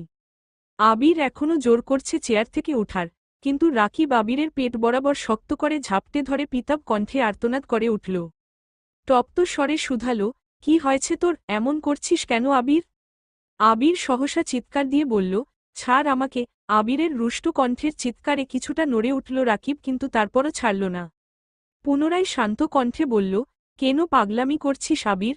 রাগটা একটু কমা প্লিজ, কি হয়েছে বল আমায়। আবির দ্বিতীয়বার চেয়ার থেকে উঠার চেষ্টা করে, কিন্তু এবার রাকিব আর একটু শক্ত করে আবিরকে চেপে ধরে, নিরেট কণ্ঠে বলল, মাথা ঠান্ডা কর আবির। আবির ব্যর্থ হয়ে বসে পড়ল চেয়ারে। আবিরের রক্তবর্ণের চোখ বেড়ে গড়িয়ে পড়ল ক্রোধ মিশ্রিত এক ফোঁটা জল। রাসেল ফার্স্ট এইড বক্স নিয়ে আসছে। দরজায় দাঁড়ানো 2-1 প্রশ্ন করছে, কি হয়েছে স্যার? কি হয়েছে স্যারের? কোনো সমস্যা, স্যার? আবির তাদের প্রশ্নে বিরক্ত হয়ে অগ্নিদৃষ্টিতে চাইল, সঙ্গে সঙ্গে নীরব হয়ে গেল জনতা। রাকিব রাসেলের দিকে চেয়ে শান্ত কণ্ঠে বলল, তুই সবাইকে নিয়ে ওইদিকে যা, আমি আছি আবিরের কাছে। রাসেল চিন্তিত স্বরে বলল, কোনো প্রয়োজন হলে ডাকিস আমায়। রাকিব শুধু মাথা দুলাল। রাসেল 1 সেকেন্ড দেরি না করে সবাইকে নিয়ে যার যার কাজে চলে গেল। আবির চলন্ত ফ্যানের দিকে মুখ তুলে চেয়ে আছে। সবাই চলে যাওয়ার পর রাকিব গম্ভীর কণ্ঠে বলল, দেখ হাতটার কি অবস্থা করেছিস। আবির এক পলক হাতের দিকে চেয়ে ক্রোধিত কণ্ঠে বলল, আমি মস্ত বড় ভুল অপরাধ করে ফেলছি রাকিব, সেই অপরাধের কাছে আমার হাত কিছুই না। রাকিব কিছুটা চিন্তিত কণ্ঠে বলল, কি হয়েছে, কি করছিস তুই? আবিরের কণ্ঠস্বর ভিজে আসছে, পুনরায় দুফোঁটা পানি গড়িয়ে পড়ল গাল বেয়ে, শীতল কণ্ঠে জবাব দিল। আমি একই ভুল পুনরায় করে ফেলছি। রাকিব আঁতকে উঠে শুধালো, কি তুই মেঘকে মেরেছিস? আবির দীর্ঘশ্বাস ফেলে শুধু, রাকিবের বুঝতে বাকি নেই যে আবির মেঘকে মারার ক্রোধে নিজেকে আহত করছে। ভ্রু গুটিয়ে রাকিব বলল, কেন মেরেছিস? দীর্ঘশ্বাস ছেড়ে আবির বলল, আমায় জান্নাতের সাথে কথা বলতে দেখে মেঘের মাথায় রক্ত উঠে গেছে, যা তা উল্টা পাল্টা বলা শুরু করছে। আমি রাগ কন্ট্রোল করতে পারিনি। কি বলছিস আবির? জান্নাতের জন্য তুই মেঘকে মারলি? অবাক চোখে তাকিয়ে আছে রাকিব। আমি মেঘকে মারতে চাইনি, বিশ্বাস কর। ও এক পর্যায়ে প্রশ্ন করে বসল, আমি জান্নাতকে ভালোবাসি কিনা। এই কথাটা সহ্য করতে পারিনি। রাকিব তপ্ত দৃষ্টিতে চেয়ে রইল। আবির বাম হাত দিয়ে কপাল থেকে চুলগুলো সরিয়ে মনোকষ্টে শুধাল, আমি এখন কি করব রাকিব? রাকিব দীর্ঘশ্বাস ফেলছে বারবার, কিছুটা ভেবে বলল, দেখ, এখন তো মেঘ আগের মতো নেই। এখন তো মেঘও তোর প্রতি পসেসিভ। এজন্যই তো আজকে এভাবে রিয়েক্ট করেছে। আমার মনে হয় না যে এই থাপ্পড়ের জন্য ও কথা বন্ধ করবে। আবির খড়খড়ে কণ্ঠে উত্তর দিল, 295। তুই তো জানিস মেঘ খুব জেদি। এটাই আমার একমাত্র ভয়ের কারণ। ও যদি একবার জেদ করে বলে আমার সাথে কথা বলবে না, তাহলে এই জীবনে আর কোনোদিন ও কথা বলবে না। রাকিব কপাল গুটিয়ে প্রশ্ন করল, বাই দ্য ওয়ে, কয়টা থাপ্পড় দিছিস?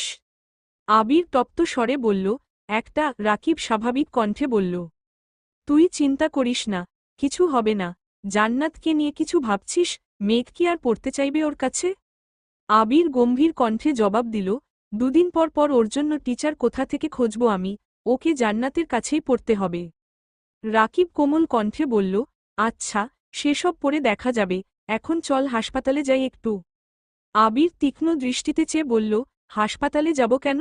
রাকিব স্বাভাবিক কণ্ঠে বলল, এতটা কেটেছে, কোনো সমস্যা হয় যদি, ডাক্তার দেখালে ভালো হয়তো না? আবির সংকটজনক স্বরে উত্তর দিল, এটা আমার শাস্তি। রাকিব খুব ভালো করে জানে আবিরকে জোর করলে কোনো লাভ হবে না, তাই আর জোর করেনি। রাকিব চিন্তিত স্বরে বলল, এখন কি বাসায় যাবি? দিয়ে আসব তোকে? আবির এক পলক তাকালো দেয়ালে লাগানো ঘড়ির দিকে। 10টা বাজতেছে। গম্ভীর কণ্ঠে জবাব দিলেন, কি করব বুঝতে পারছি না। মেঘের মুখোমুখি হওয়ার মতো সাহস পাচ্ছি না আমি। রাকিব জানালার দিকে চেয়ে বলল, বাহিরে তো বৃষ্টি, একটু ওয়েট কর তাহলে, বৃষ্টি কমলে আমি দিয়ে আসবনি। আবির পকেট থেকে ফোন বের করে তানভীরকে কল করল।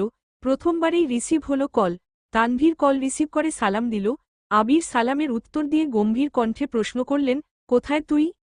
তানভীর স্বাভাবিকভাবে উত্তর দিল, আমি তো পার্টি অফিসে। কেন ভাইয়া? আবির নিরেট কণ্ঠে জবাব দিল, এমনি। তানভীর চিন্তিত স্বরে বলল, কোনো সমস্যা ভাইয়া? তোমার কণ্ঠ এমন শোনাচ্ছে কেন? আবির গলা খাকারি দিয়ে কিছুটা স্বাভাবিক কণ্ঠে বলল, কোনো সমস্যা নেই, তুই কাজ কর, রাখছি। কল কেটে মোবাইল পকেটে রেখে বাম হাত কপালের উপর রেখে চেয়ারে হেলান দিল। রাকিবও আর কিছু বলল না, চুপচাপ রুম থেকে বেরিয়ে গেল। পেজ সালমা চৌধুরী, সালমা চৌধুরী, সসালমা 90। এদিকে মেঘ কিছুক্ষণ আয়নার সামনে নিঃশব্দে দাঁড়িয়ে থাকে। বাহিরে বিদ্যুৎ চমকাচ্ছে, সাথে গুড়ি গুড়ি বৃষ্টি পড়ছে। বারান্দার দরজা দিয়ে আসা শীতল হাওয়ায় কেঁপে উঠল অষ্টাদশী। আয়না থেকে দৃষ্টি সরিয়ে বেলকনির দিকে তাকালো। ধীরগতিতে হেঁটে গেল বেকনিতে। গ্রিলে ধরে দাঁড়িয়ে তাকিয়ে আছে দূরের ল্যাম্পোস্টের আলোর দিকে। ক্ষণে ক্ষণে বৃষ্টির মাত্রা বাড়ছে। বাতাসের সাথে বৃষ্টির ছিটে ফোঁটা পড়ছে মেঘের চোখে মুখে। আজ আর হাত বাড়িয়ে বৃষ্টি ছোঁয়ার চেষ্টা করেনি অষ্টাদশী। বেশ কিছুক্ষণ দাঁড়িয়ে রইল বেকনিতে। হঠাৎ ভেতরটা ছটফটিয়ে উঠে। নিজের ভেতরে থাকা এক আকাশ সম অভিযোগ কাউকে বলতে ইচ্ছে করছে মেঘের। বৃষ্টির পানি আপন গতিতে পৃথিবীর বুকে লুটিয়ে পড়ছে।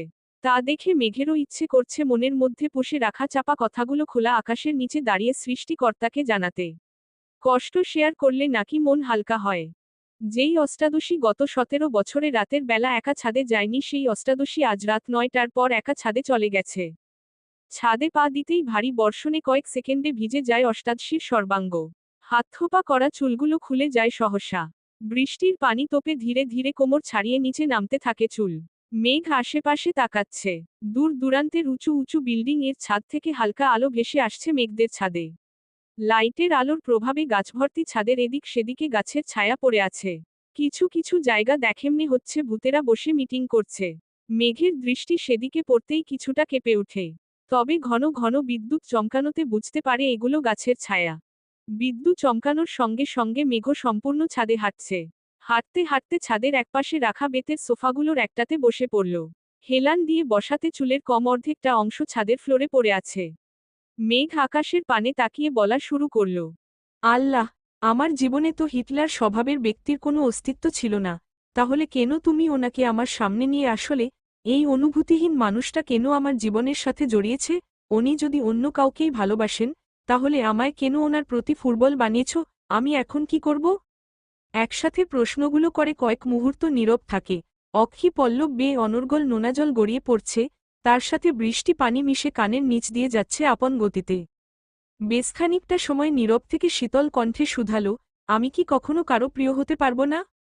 বেশ খানিকটা সময় মেঘ নিস্তব্ধ হয়ে বসে রইল। মনের যত কষ্ট, ক্ষোভ, অপ্রাপ্তি ছিল সবই প্রকাশ করল আপন মনে। ঘণ্টাখানেক বসার পর সোফা থেকে উঠে হাঁটতে শুরু করল। একপাশে রেলিং ধরে দাঁড়িয়ে আপন মনে গুনগুন করে গান গাইছে, আমি কি তোমায় খুব বিরক্ত করছি বলে দিতে পারো তা আমায়, হয়তো আমার কোনো প্রয়োজন নেই তবুও লেগে থাকি একটা কোনায়, তুমি বলে দিতে পারো তা আমায়, চিঠি লিখব না এই ঠিকানায় আমার, ও তো মন ভাঙে চোখে জল আসে আর অভিমান আমার ও তো হয়। অভিমান আমার ও তো হয়। পেজ সালমা চৌধুরী, সালমা চৌধুরী, সসালমা 90। অন্যদিকে আবির এখনও চেয়ারে হেলান দিয়ে বসে আছে। 11টার দিকে মালিহা খান কল করলেন। আবির কল রিসিভ করে সালাম দিল।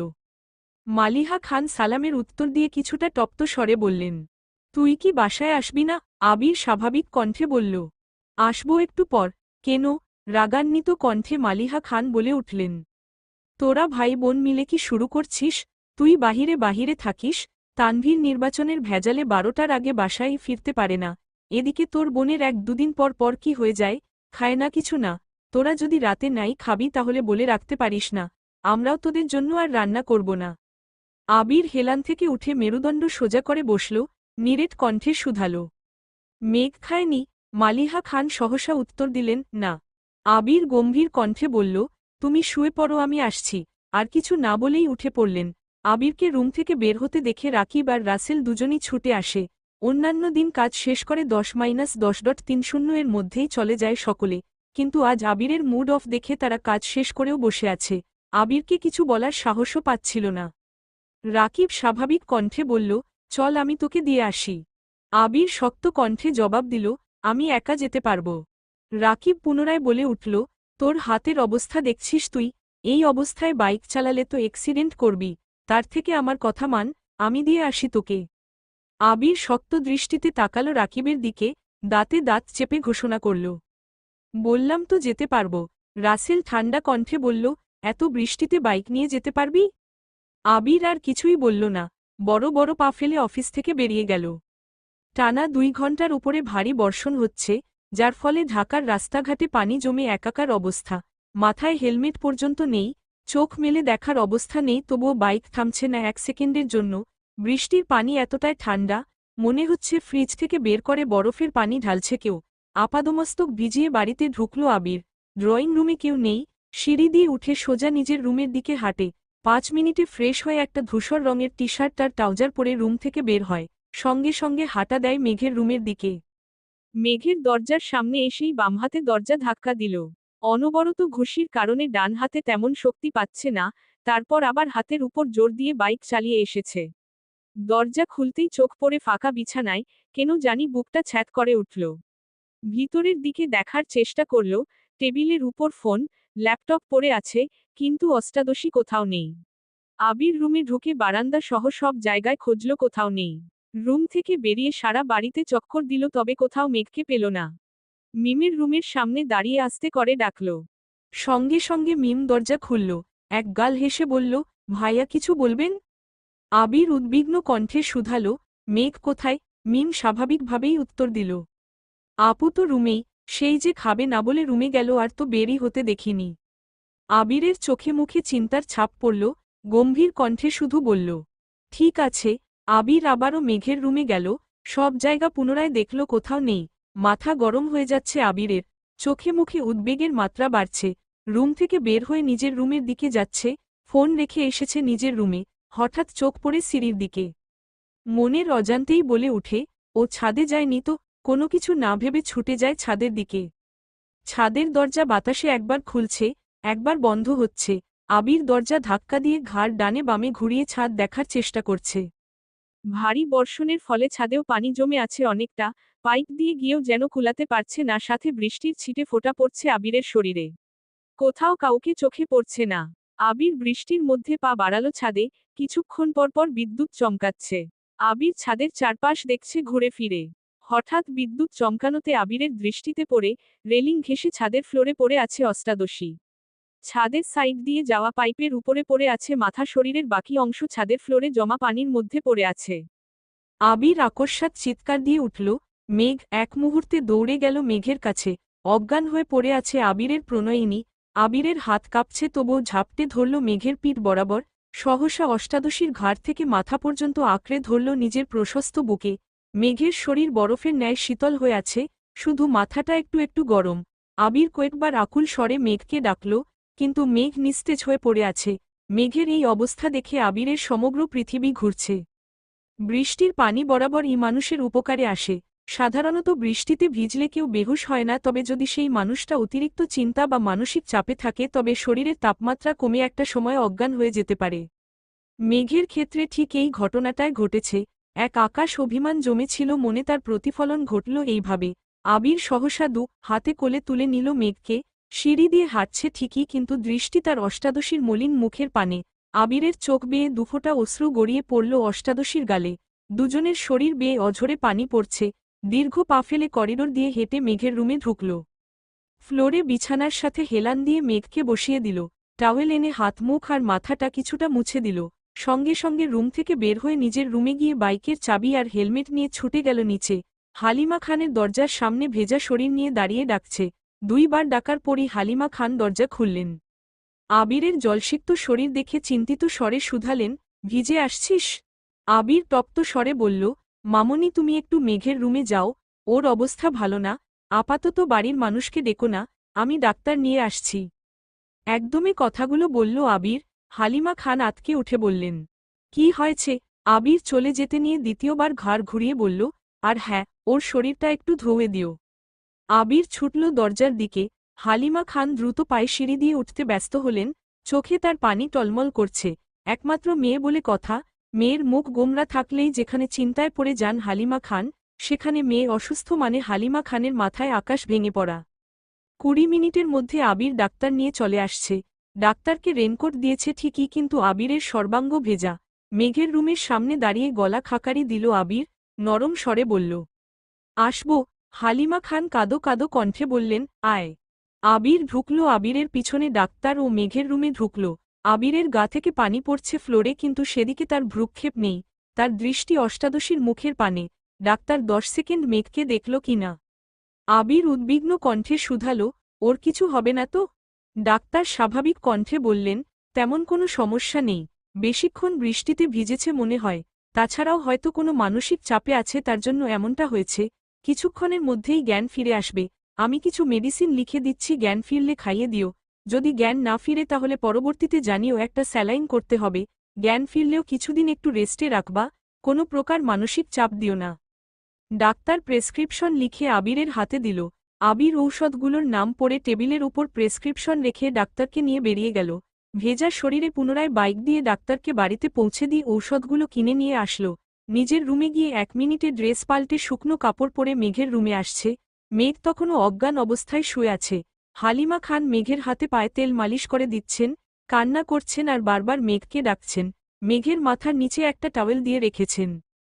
আবির ঔষধগুলো টেবিলের উপর রেখে মেঘের ওয়ার্ড্রবের একটা ড্রয়ার খুলল। এটাতে জামা কাপড়। দ্বিতীয় ড্রয়ার খুলতেই চোখে পড়ল সকল ইলেকট্রনিক জিনিসপত্র। সেখান থেকে হেয়ার ড্রায়ার বের করে নিল আবির।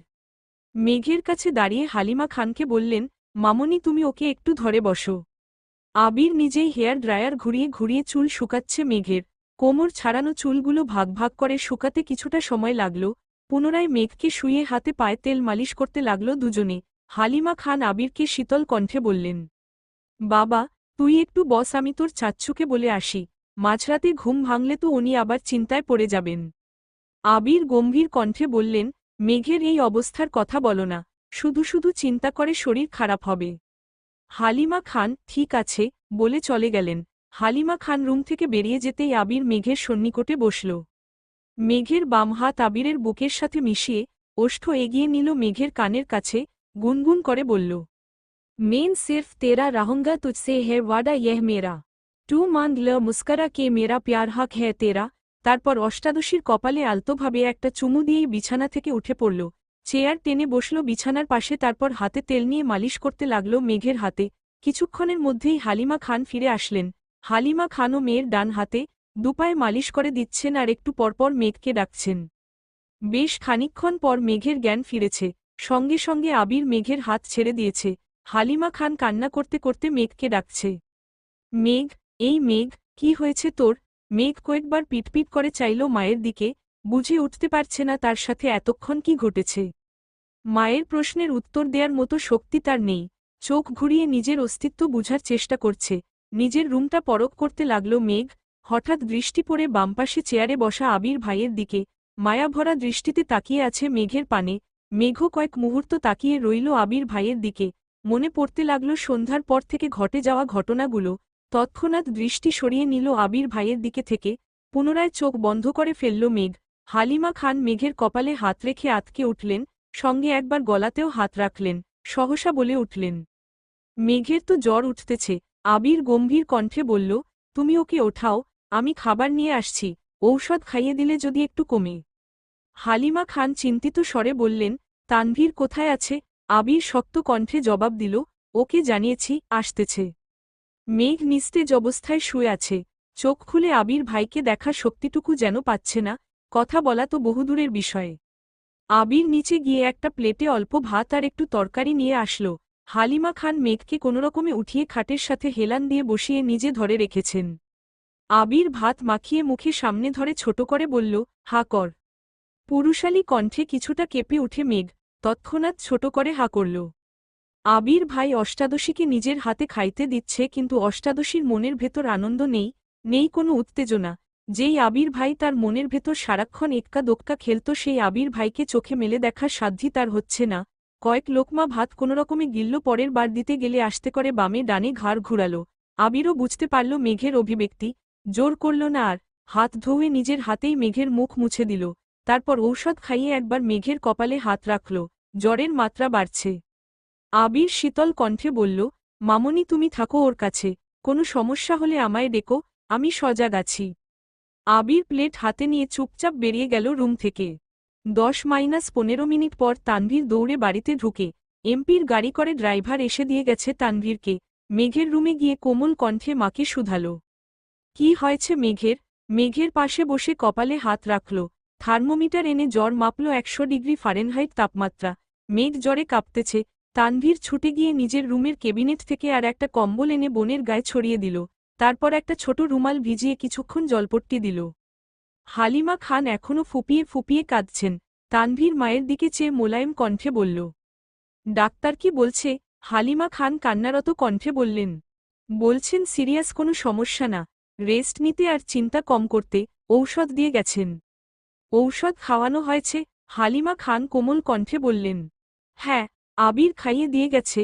তানভীর নমনীয় কণ্ঠে মাকে প্রশ্ন করল, ভাইয়া কোথায়? কিছুক্ষণ হলো গেল এখান থেকে। তানভীর আর কিছু বলল না, চুপচাপ কিছুক্ষণ জলপট্টি দিল বোনের কপালে, তবে জ্বর কমার কোনো নামগন্ধ নেই। পেইজ সালমা চৌধুরী, সালমা চৌধুরী, সসালমা 90। এদিকে আবির রুমে এসে বেকনিতে পায়চারি করতে লাগল। বাহিরে এখনও বৃষ্টি হচ্ছে, মাঝে মাঝে কিছুক্ষণ বিরতি নেয় আর ভারী বর্ষণ শুরু হয়। তাপমাত্রা কম থাকার পরও আবিরের শরীর ঘামছে, স্থির হতে পারছে না কোনোভাবেই। তামাটে চেহারা কুচকুচে কালো বর্ণের হয়ে আছে। দুপুরে খাবার খেয়েছিল, তারপর সন্ধ্যায় শুধু 1 কাপ কফি খেয়েছে। মধ্যরাত হয়ে গেছে, খায়নি এখনও, তাই মুখটা মলিন হয়ে আছে। হাতের অবস্থাও করুণ, বাসায় ফেরার পথে ব্যান্ডেজ খুলে ফেলেছিল। বৃষ্টির পানিতে কাটা অংশগুলো ফ্যাকাশে হয়ে গেছে। কিছুক্ষণ পর আবির বড় বড় পা ফেলে ছাদে চলে গেল। সম্পূর্ণ শরীর ভিজতে বেশি সময় লাগল না। ছাদের কর্নার থেকে সিঙ্গেল সোফা টেনে মাঝ বরাবর রেখে সেখানে বসে পড়ল। অসীম দূরত্বে চেয়ে থাকে অনেকটা সময় ধরে, পরপর চোখ বন্ধ করে শ্বাস টেনে নিজেকে প্রশ্ন করল, আমি কি এখন ফিরে ভুল করে ফেললাম? আবিরের মনে পড়ছে পুরনো স্মৃতি। এক প্রণয়িনীর 2 বছরের নীরবতা কুড়ে কুড়ে খাচ্ছিল তাকে। প্রিয় মানুষের উপস্থিতি যেমন বক্ষস্পন্দন বাড়াতে সক্ষম তার থেকেও বেশি কষ্টদায়ক নিজের প্রেয়সীকে গুরুগম্ভীর থাকতে দেখা, আর যার কারণ সে নিজেই। একটা সামান্য ভুলের কারণে গত 2টি বছরে প্রেয়সী তার চোখে চোখ রাখেনি, এক টেবিলে একসাথে খেতেও বসেনি, মুখ ফুটে একটা কথা পর্যন্ত বলেনি। এর বেশি সহ্য করার ক্ষমতা একটা 18 বছরের যুবকের পক্ষে কখনো সম্ভব ছিল না। প্রেয়সীর প্রতি অনুভূতি তার 7 সাগরের পানির ন্যায়, যা কখনো পরিমাণ করা সম্ভব না।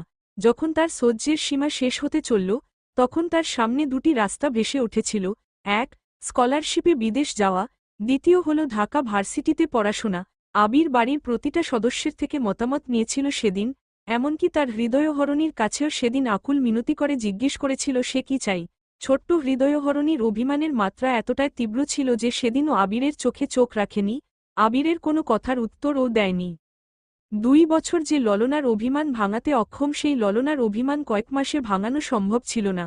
তারপরও আবির শেষবার যাওয়ার আগে নিষ্পলক চেয়েছিল তার সেই ললনার দিকে, যদি একবার বলতো, ভাইয়া তুমি যেও না, কিন্তু না, শেষদিনও মুখ ফোটে কিছু বলেনি তার প্রেয়সী। 316 আবির পাড়ি জমালো ভিনদেশে, এই পৃথিবীর বুকে যাকে সবচেয়ে বেশি ভালোবেসেছিল সেই রাজকন্যাকে ফেলে চলে গিয়েছিল বহুদূর। আবিরের কাদম্বিনী নূপুর পরে চঞ্চল পায়ে সারাক্ষণ খান বাড়িতে ছুটোছুটি করত, অথচ আবির সামনে আসলেই তার পা থেমে যেত, মুখ লুকাত মায়ের আঁচলের নিচে। আবির খুব চেষ্টা করেছিল ললনার অভিমান ভাঙানোর, কিন্তু সে প্রতিবারই ব্যর্থ হয়েছিল। পড়তে গেলে, ঘুমাতে গেলে সেই চঞ্চল পায়ের নূপুরের শব্দ আবিরের হৃদয় ভেঙে চূর্ণবিচূর্ণ করত। যেই ছুটোছুটি, যেই চঞ্চলতা সে নিজের চোখে দেখতে পারে না, তার শব্দ কানে আসলে আকাশ ভেঙে পড়ত মাথায়। তাই খুলিয়ে নিয়েছিল মেঘের পায়ের নূপুর। দেশ ছেড়ে যাওয়ার কিছুদিন পূর্বে তানভীরকে জড়িয়ে ধরে 2 বছরের জমাটবদ্ধ নীল পাহাড় ভেঙে অঝরে কেঁদেছিল আবির। বোধশক্তি হওয়ার পর সেটাই ছিল আবিরের প্রথম কান্না। লোকে বলে পুরুষ মানুষের কাঁদা নিষেধ, তারা চিহ্ন ননা এলেও কাঁদা যাবে না, চাপিয়ে রাখতে হবে তা মনের গহীনে। কিন্তু যখন জীবনের সবচেয়ে মূল্যবান জিনিসটা হারিয়ে যায় বা নিজের থেকেও প্রিয় ব্যক্তির সাথে দূরত্ব বেড়ে যায়, তখন পুরুষ মানুষ চাইলেও নিজেকে শক্ত রেখে অনুভূতি চেপে রাখতে পারে না। তানভীর আবিরের সেই মরা কান্না দেখে বিস্ময়কর চোখে তাকিয়েছিল। কয়েক মুহূর্ত পর আবিরকে জড়িয়ে ধরে কয়েকশতবার শুধু জিজ্ঞেস করেছিল, কি হয়েছে, কি হয়েছে ভাইয়া, কাঁদছ কেন, বলো আমায়। কিন্তু বাধহীন কান্নার ফলে আবির কোনো উত্তরই দিতে পারছিল না। পরক্ষণেই তানভীর উপলব্ধি করেছিল, হয়তো দেশ ছেড়ে, প্রিয়জনদের ছেড়ে চলে যাবে, তাই এভাবে কাঁদছে। সে আর প্রশ্ন করেনি, চুপচাপ ভাইয়ের কান্নার গভীরতা মাপতে ব্যস্ত হয়েছিল। আবিরের সেই ক্রন্দন স্থির হয়েছিল প্রায় 1 ঘণ্টা। কান্নার মাত্রা কিছুটা কমার পর তানভীর ধীর কণ্ঠে শুধিয়েছিল, কি হয়েছে ভাইয়া, এভাবে কাঁদছ কেন। আবির কান্নারত কণ্ঠে শুধু বলেছিল, আমি ওকে ছেড়ে এতদূর কিভাবে থাকব। গভীর রাত, শান্ত, নিস্তব্ধ একটা পরিবেশে আবিরের এই কথাটা তানভীরের হৃদয়ে গিয়ে লেগেছিল। তানভীরের বয়সক্ষণ সবেমাত্র 16তে পড়েছে, এত কিছু না বুঝলেও ভাইয়ের কথাটার মানে সে স্পষ্ট বুঝতে পেরেছিল। তানভীর ছোট করে প্রশ্ন করেছিল, কে সে। আবির তখনও অঝরে কেঁদেই চলেছে, গলা খাকারি দিয়ে ছোট করে বলেছিল, মেঘ। তানভীর বিমোহিত নয়নে তাকিয়েছিল বেশ খানিকক্ষণ। তারপর ভাইকে শান্ত করে ছাদের ফ্লোরে বসে আবিরের অব্যক্ত প্রেমানুভূতি শুনেছিল। তানভীরের কাঁধে ছিল গুরু দায়িত্ব, একদিকে মায়ের পেটের বোন, অন্যদিকে চাচাতো ভাইয়ের নির্মল কান্না। সবকিছু শুনে শেষমেশ তানভীর আবিরের চোখ মুছে মুচকি হেসে শান্ত কণ্ঠে বলেছিল, তুমি চিন্তা করো না ভাইয়া, আমি আছি তো মেঘকে দেখে রাখার জন্য, তোমার ভালোবাসা তোমারই থাকবে। সেই রাতে এক ফোঁটাও ঘুমায়নি দুভাই, সারারাত জেগে শুধু মেঘকে নিয়েই অধিবেশন করেছিল। এমনকি দেশ ছেড়ে যাওয়ার দিনও আবির তানভীরকে জড়িয়ে ধরে শুধু একটা কথায় বলেছিল, ওকে দেখে রাখিস, ওর উপর যেন কেন আঁচ না পড়ে। আবির দেশ ছাড়ার পর থেকে মেঘকে দেখে রাখার গুরুদায়িত্ব পড়েছে তানভীরের উপর। মেঘ কোথায় যায়, কার সাথে মিশে, খাওয়া, পড়াশোনা, স্কুল কলেজ, টিউশন, পছন্দ অপছন্দ সবকিছু দেখে রাখা ছিল তানভীরের প্রথম কাজ। শতব্যস্ততার মাঝেও আবির দিনে কমপক্ষে 3বার করে তানভীরকে কল দিয়ে শুধু মেঘের খোঁজ নিত। 7 বছরে এমন একটা দিন কাটেনি যে আবির মেঘের খোঁজ নেয়নি। তবে গত 7 বছরে মেঘের কোনো ছবি দেখেনি আবির। তানভীর অনেকবার বলেছে, পাঠাতেও চেয়েছিল, কিন্তু আবিরের এক কথা, বেঁচে থাকলে দেশে ফিরেই মেঘকে দেখবে।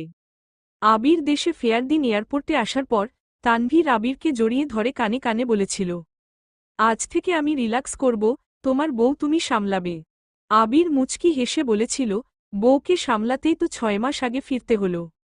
আবির চেয়েছিল আরও ৬ মাস পর নিজেকে গুছিয়ে একেবারে আসতে, কিন্তু হঠাৎই অনাকাঙ্ক্ষিত ঘটনা ঘটল, যার ফলশ্রুতিতে ৬ মাস ওয়েট করা আবিরের পক্ষে সম্ভব ছিল না।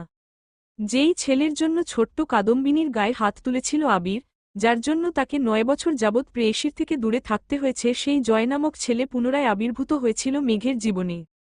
এইচএসসি পর মেঘকে যে কোচিংয়ে ভর্তি করানো হয়েছে, সেই কোচিংয়ে জয়ও ভর্তি হয়েছিল, তা তানভীর এবং আবিরের অজানা ছিল। জয় মেঘকে দেখার পর থেকে খুব চেষ্টা করছিল কথা বলার জন্য, কিন্তু কোনোভাবেই সুযোগ হইতেছিল না। কোচিং থেকে আবিরকে তা জানানোর পর ছেলের ব্যাচ টাইম চেঞ্জ করে দিতে বলেছিল আবির। তারপর তানভীরও কয়েকদিন মেঘকে কোচিংয়ে দিয়ে আসছে এবং নিয়ে আসছে, কিন্তু তাতেও কোনো লাভ হয়নি। ওই ছেলে মেঘের ব্যাচ টাইমের আগে পড়ে কোচিংয়ের সামনে দাঁড়িয়ে থাকত। আবির তানভীরকে ওই ছেলে সম্পর্কে খোঁজ নিতে বলে দিন শেষে জানতে পারে এই ছেলেই ছোটবেলার সেই জয়। এটা জানামাত্র আবিরের মাথায় রক্ত উঠে গেছিল। ইমার্জেন্সি ভিসা ম্যানেজ করে দেশে ফিরেছে। দেশে ফিরেই ৯ বছরের রাতারা চিহ্ন ক্রোধ আতারা চিহ্ন ক্রোশ সবটা ঢেলে জয়কে পিটিয়েছিল আবির। পেইজ সালমা চৌধুরী, সালমা চৌধুরী, সসালমা ৯০। বর্তমান তানভীর ঘণ্টাখানেক মেঘের মাথায় জলপট্টি দিয়েছে, কিন্তু জ্বর যেন কোনোভাবেই কমছে না। হালিমা খান ঘুমিয়ে পড়েছিলেন, হঠাৎ সজাগ হয়ে তানভীরকে জলপট্টি দিতে দেখে উদ্বিগ্ন কণ্ঠে জিজ্ঞেস করলেন, কিরে তুই এখনো এখানে? সেই কখন এসেছিস? খাবি না? তানভীর ছোট করে বলল, খিদে নেই। হালিমা খান পুনরায় বললেন, আবিরও মনে হয় খায়নি, দুই ভাই মিলে খেতে যা। তৎক্ষণাৎ আবিরের কথা মনে পড়ল তানভীরের, বিড়বিড় করে বলল, এই রে ভাইয়া কোথায় আছে? সঙ্গে সঙ্গে বসা থেকে উঠে দাঁড়াল, স্বাভাবিক কণ্ঠে মাকে বলল, আম্মু একটু পরপর বনুর জ্বরটা চেক করো, সমস্যা মনে হলে আমায় ডেকো। কোনোরকমে কথাগুলো বলে স্পিডে বের হলো মেঘের রুম থেকে, এক ছুটে চলে গেল আবিরের রুমে। কিন্তু আবির রুমের কোথাও নেই, বেলকনিতেও নেই। তানভীর রুম থেকে বের হয়ে করিডোর থেকে নিচে দেখল, নিচেও আবির নেই। তানভীর দৌড় দিল ছাদের দিকে। ছাদের দরজা থেকেই চোখে পড়ল আবির সিঙ্গেল সোফাতে বসে আকাশের পানে মুখ করে বসে আছে। এক মুহূর্ত দেরি না করে তানভীর বৃষ্টির মধ্যেই আবিরের কাছে দৌড়ে গেল। ছোটাছুটির ফলে তানভীরের শ্বাস নিতে কষ্ট হচ্ছে, কয়েকবার ঘন ঘন শ্বাস ছেড়ে আবিরকে ডাকল, ভাইয়া, বৃষ্টির মধ্যে বসে আছো কেন? রুমে চলো। আবির আকাশের দিকে দৃষ্টি রেখেই শক্ত কণ্ঠে উত্তর দিল, তুই রুমে যা। তানভীর পুনরায় বলল, প্লিজ ভাইয়া, রুমে চলো। কি পাগলামি শুরু করছো তোমরা? আবির তারা চিহ্ন অন্দিত কণ্ঠে জবাব দিল, আমার জন্য মেঘের আজ এই অবস্থা, আমার মরে যাওয়া উচিত। আবিরের অবিদিত কথায় তানভীরের প্রচণ্ড রাগ হল। রাগে তারা চিহ্নতে ফুঁসতে বলল, তোমাদের মরতে হবে না, আমি মরে যাই তাতেই তোমাদের শান্তি হবে। আবির ধমকের স্বরে বলল। তানভীর ধীরকণ্ঠে বলল, আমাকে ধমকাচ্ছ কেন? বনু না হয় অবুঝ, পাগলামি করে ফেলছে, তাই বলে তুমি কেন পাগলামি করছো ভাইয়া? তোমার কি এমন কাজ করা মানাচ্ছে? একটু থেমে রাশভারী কণ্ঠে পুনরায় বলল, রাকিব ভাইয়া তোমার অবস্থা দেখে ভয় পেয়ে আমায় কল দিয়েছিল। তুমি যদি স্ট্রং না থাকো তাহলে মেঘকে কে সামলাবে বলো? তুমি তো জানো ভাইয়া, আমার জীবনে মেঘ আর তুমি সবচেয়ে কাছের মানুষ। তোমার বা মেঘের কিছু হলে আমি বাঁচতে পারবো না। প্লিজ পাগলামি করো না। রুমে চলো। প্রথম কথাগুলো শক্ত কণ্ঠে বললেও শেষ কথাগুলো বলার সময় তানভীরের গলা ভিজে আসছিল। আবির যেন বিগ্রহের ন্যায় বসে আছে। তানভীর বেশ কিছুক্ষণ শান্ত কণ্ঠে আবিরকে বুঝিয়ে রুমে নিয়ে গেছে। আবিরকে শাওয়ার নিতে ঢুকিয়ে তানভীর ও নিজের রুমে গিয়ে ফ্রেশ হয়ে এসেছে। আবিরের মুখোমুখি তানভীর বসেছে। ছাদে অন্ধকার থাকার কারণে আবিরের অভিব্যক্তি বোঝা যায়নি।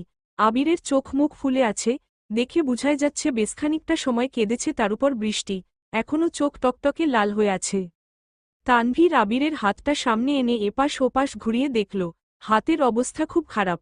তানভীর ঔষধের বক্স থেকে একটা মলম বের করে অল্প অল্প করে লাগিয়ে দিচ্ছে। আবির দাঁতে দাঁত চেপে তা সহ্য করছে।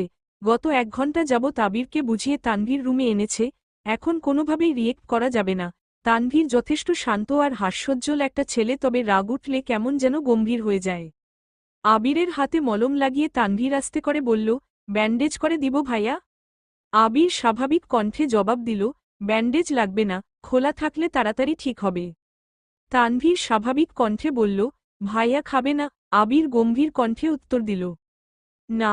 তানভীর কোমল স্বরে বলল, প্লিজ ভাইয়া চলো না খেতে যাই। আবির নিরেট কণ্ঠে জানাল, আমি খাবো না বললাম তো, তুই খেয়ে নে। তানভীর বুঝতে পারল ভাইকে জোর করে কোনো লাভ হবে না, তাই চুপচাপ রুম থেকে বেরিয়ে চলে গেল।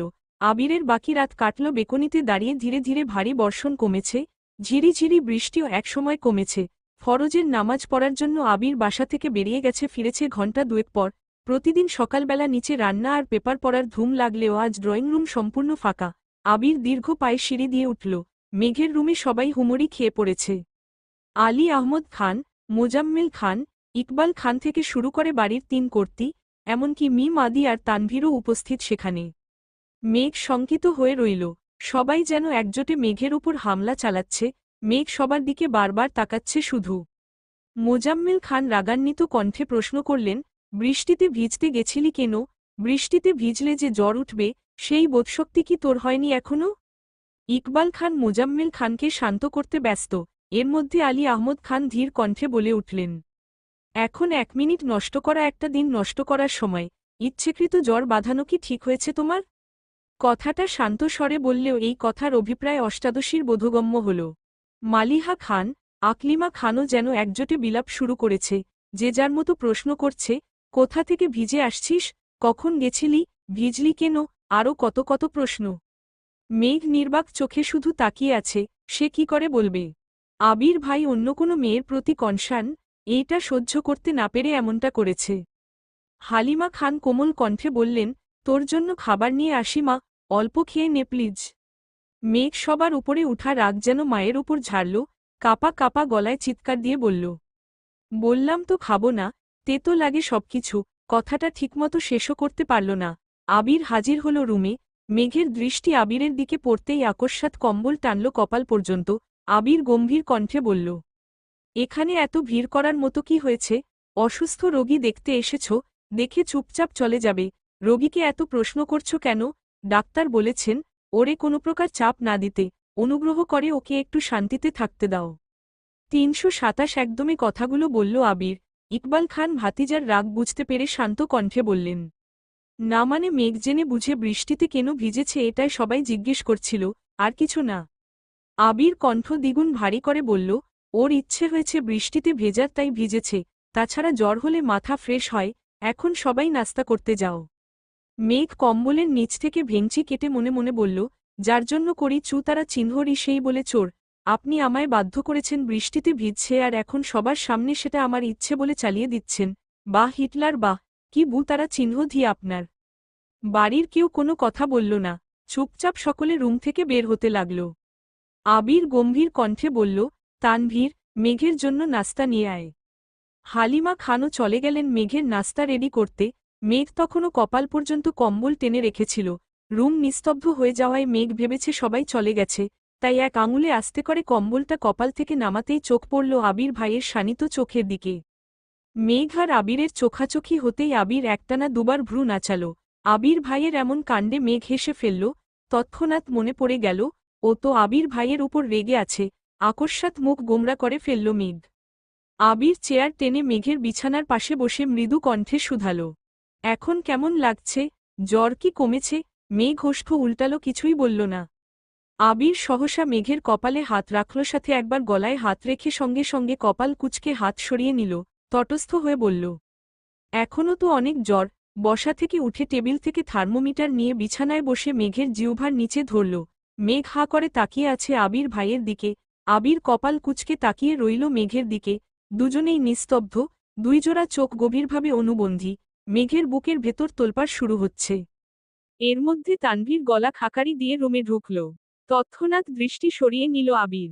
তানভীরের কণ্ঠ শুনে মেঘ দৃষ্টি সরিয়ে ভাইয়ের দিকে চাইল। আবির থার্মোমিটার চেক করতে ব্যস্ত হল। তানভীর ভাইয়ের দিকে প্লেট বাড়াতেই মেঘ চোখ গোল গোল করে তাকাল। মনে মনে বলল, এখনও কি আবির ভাই খাইয়ে দিবেন আমায়? আবির কোনো দিকে না তাকিয়ে ছোট করে বলল, তুই খাইয়ে দে। তানভীর বিস্ময় সমেত তাকালো আবিরের দিকে। আবির তানভীরকে চোখ দিয়ে ইশারা করতেই তানভীর স্বাভাবিক ভঙ্গিতে বলল, ঠিক আছে আমিই খাইয়ে দিচ্ছি। আবির বিছানা থেকে উঠে চেয়ারে বসে আছে। তানভীর মেঘকে উঠিয়ে খাওয়ানো শুরু করল। মেঘ জোর করে অল্প অল্প খাচ্ছে। তানভীর মেঘকে এটা সেটা বলে বলে বুঝাচ্ছে আর খাওয়াচ্ছে। আবির যেন নীরব দর্শক, একবার ফোনের দিকে দেখছে, একবার মেঘের খাওয়া দেখছে। কোনোমতে অল্প খেয়ে মেঘ শীতল কণ্ঠে বলল, আর খাবো না ভাইয়া। তানভীরও আর জোর করল না। পানির গ্লাস এগিয়ে দিল মেঘের দিকে।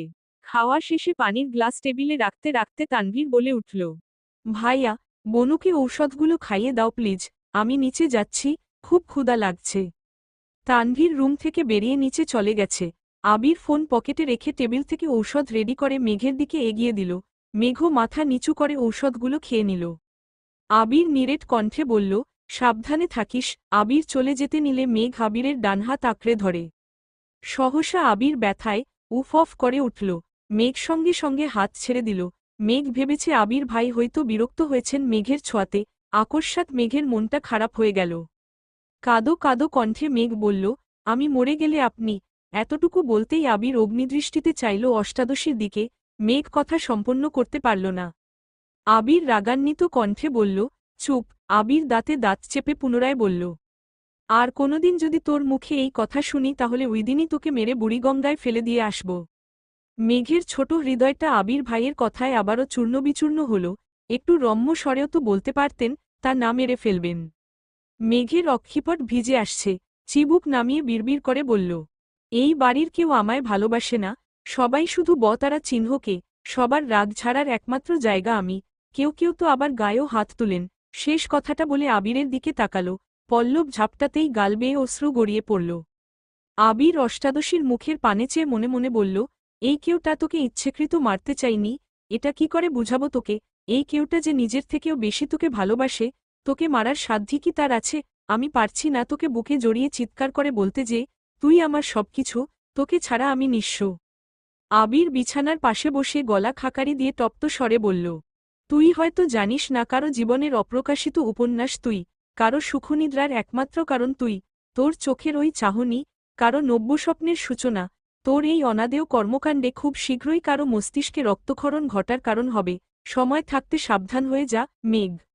মেঘ বিস্ময়কর দৃষ্টিতে চেয়ে রইল। জ্বরের ঘোরে কথাগুলোর মানে বুঝল কি না কে জানে। মেঘ কণ্ঠ খাদে নামিয়ে বলল, কার? আবির দীর্ঘশ্বাস ফেলে প্রখর স্বরে বলল, তোর বাবা মায়ের। নিজের মনের ভাব চাচ্চু আর মামুনির উপর চাপিয়ে দিতে বাধ্য হল আবির। ৩৩৩ মেঘ অক্ষি পল্লব ঝাপটে বৃহৎ নয়নে চেয়ে আছে আবিরের দিকে। আবির ঠান্ডা কণ্ঠে বলল, আর কার ভালোবাসা প্রয়োজন তোর? আমার আব্বু যেখানে আমার সাথে প্রয়োজনের বাহিরে কোনো কথা বলে না সেখানে তোর ইচ্ছে অনিচ্ছা নিয়ে ভাবে। আম্মুর ভালোবাসা আশা করি আমার তোকে বুঝাতে হবে না। কাকামনি কাকিয়া তো ওদের সন্তানের থেকেও তোকে বেশি আদর করে। চাচ্চু আর মামুনির কথা কি বলবো তোকে? চাচ্চুর আর মামুনির খুব শখ ছিল একটা মেয়ে বাবুর। তোর জন্মের পর দুজন খুশিতে এত কান্না করছে যে এলাকার মানুষ ভেবেছিল এই বাড়িতে কেউ মারা গেছে। তানভীর ছেলে হয়েও এতটা গুরুত্ব পায়নি যতটা গুরুত্ব তুই চাচ্চু আর মামুনির থেকে পাস। তানভীরের জীবনে বাবা মায়ের পরেই তোর অবস্থান। মিম আদি তো তোরই ভক্ত। খান বাড়িতে তোর যতটুকু অগ্রাধিকার তা আমাদের কারো নেই। আর কার ভালোবাসা চাস? একসাথে কথাগুলো বলে আবির থামল, তারপর দীর্ঘশ্বাস ছেড়ে বলল, উল্টাপাল্টা কথা ভেবে নিজেকে কষ্ট দেয়া বোকামি ছাড়া ৩৩৪ কিছুই না। মেঘ ডাগর ডাগর চোখে তাকিয়ে চিন্তিত কণ্ঠে শুধালো, আপনার কথা বললেন না কেন? মেঘের প্রশ্ন শুনে আবির ঢুক গিলে কপাল কুচকাল, তারপর শক্ত কণ্ঠে বলল, তোর এখন রেস্ট নেয়া প্রয়োজন।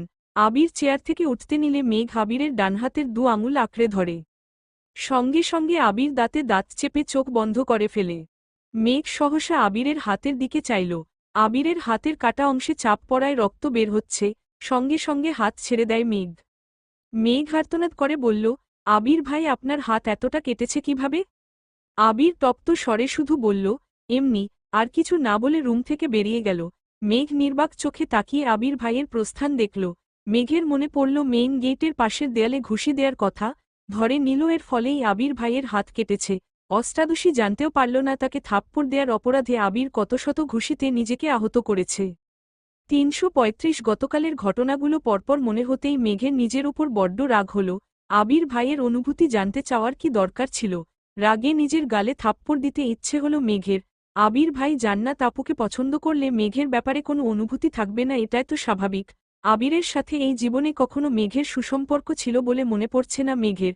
এই হিটলার স্বভাবের ব্যক্তির জন্য আজ সে জ্বরে ভুগছে, এটা ভাবতেই মাথায় রক্ত উঠছে। আবির মেঘের রুম থেকে বেরিয়ে নিজের রুমে গেল। একটা তালা নিয়ে ছাদের গেইটে তালা ঝুলিয়ে দিল। তারপর নাস্তার টেবিলে চলে গেল। ততক্ষণে নাস্তার টেবিল ফাঁকা হয়ে গেছে। ৩ কর্তি রান্নাঘরে কাজ করছে আর এটা সেটা নিয়ে কথা বলছে। আবির রান্নাঘরের সামনে গিয়ে রাশভারী কণ্ঠে বলল, ছাদের গেইটে তালা দিয়ে দিয়েছি, তোমাদের কারো ছাদে যাওয়ার প্রয়োজন হলে আমার রুম থেকে সে চাবি নিয়ে যেও।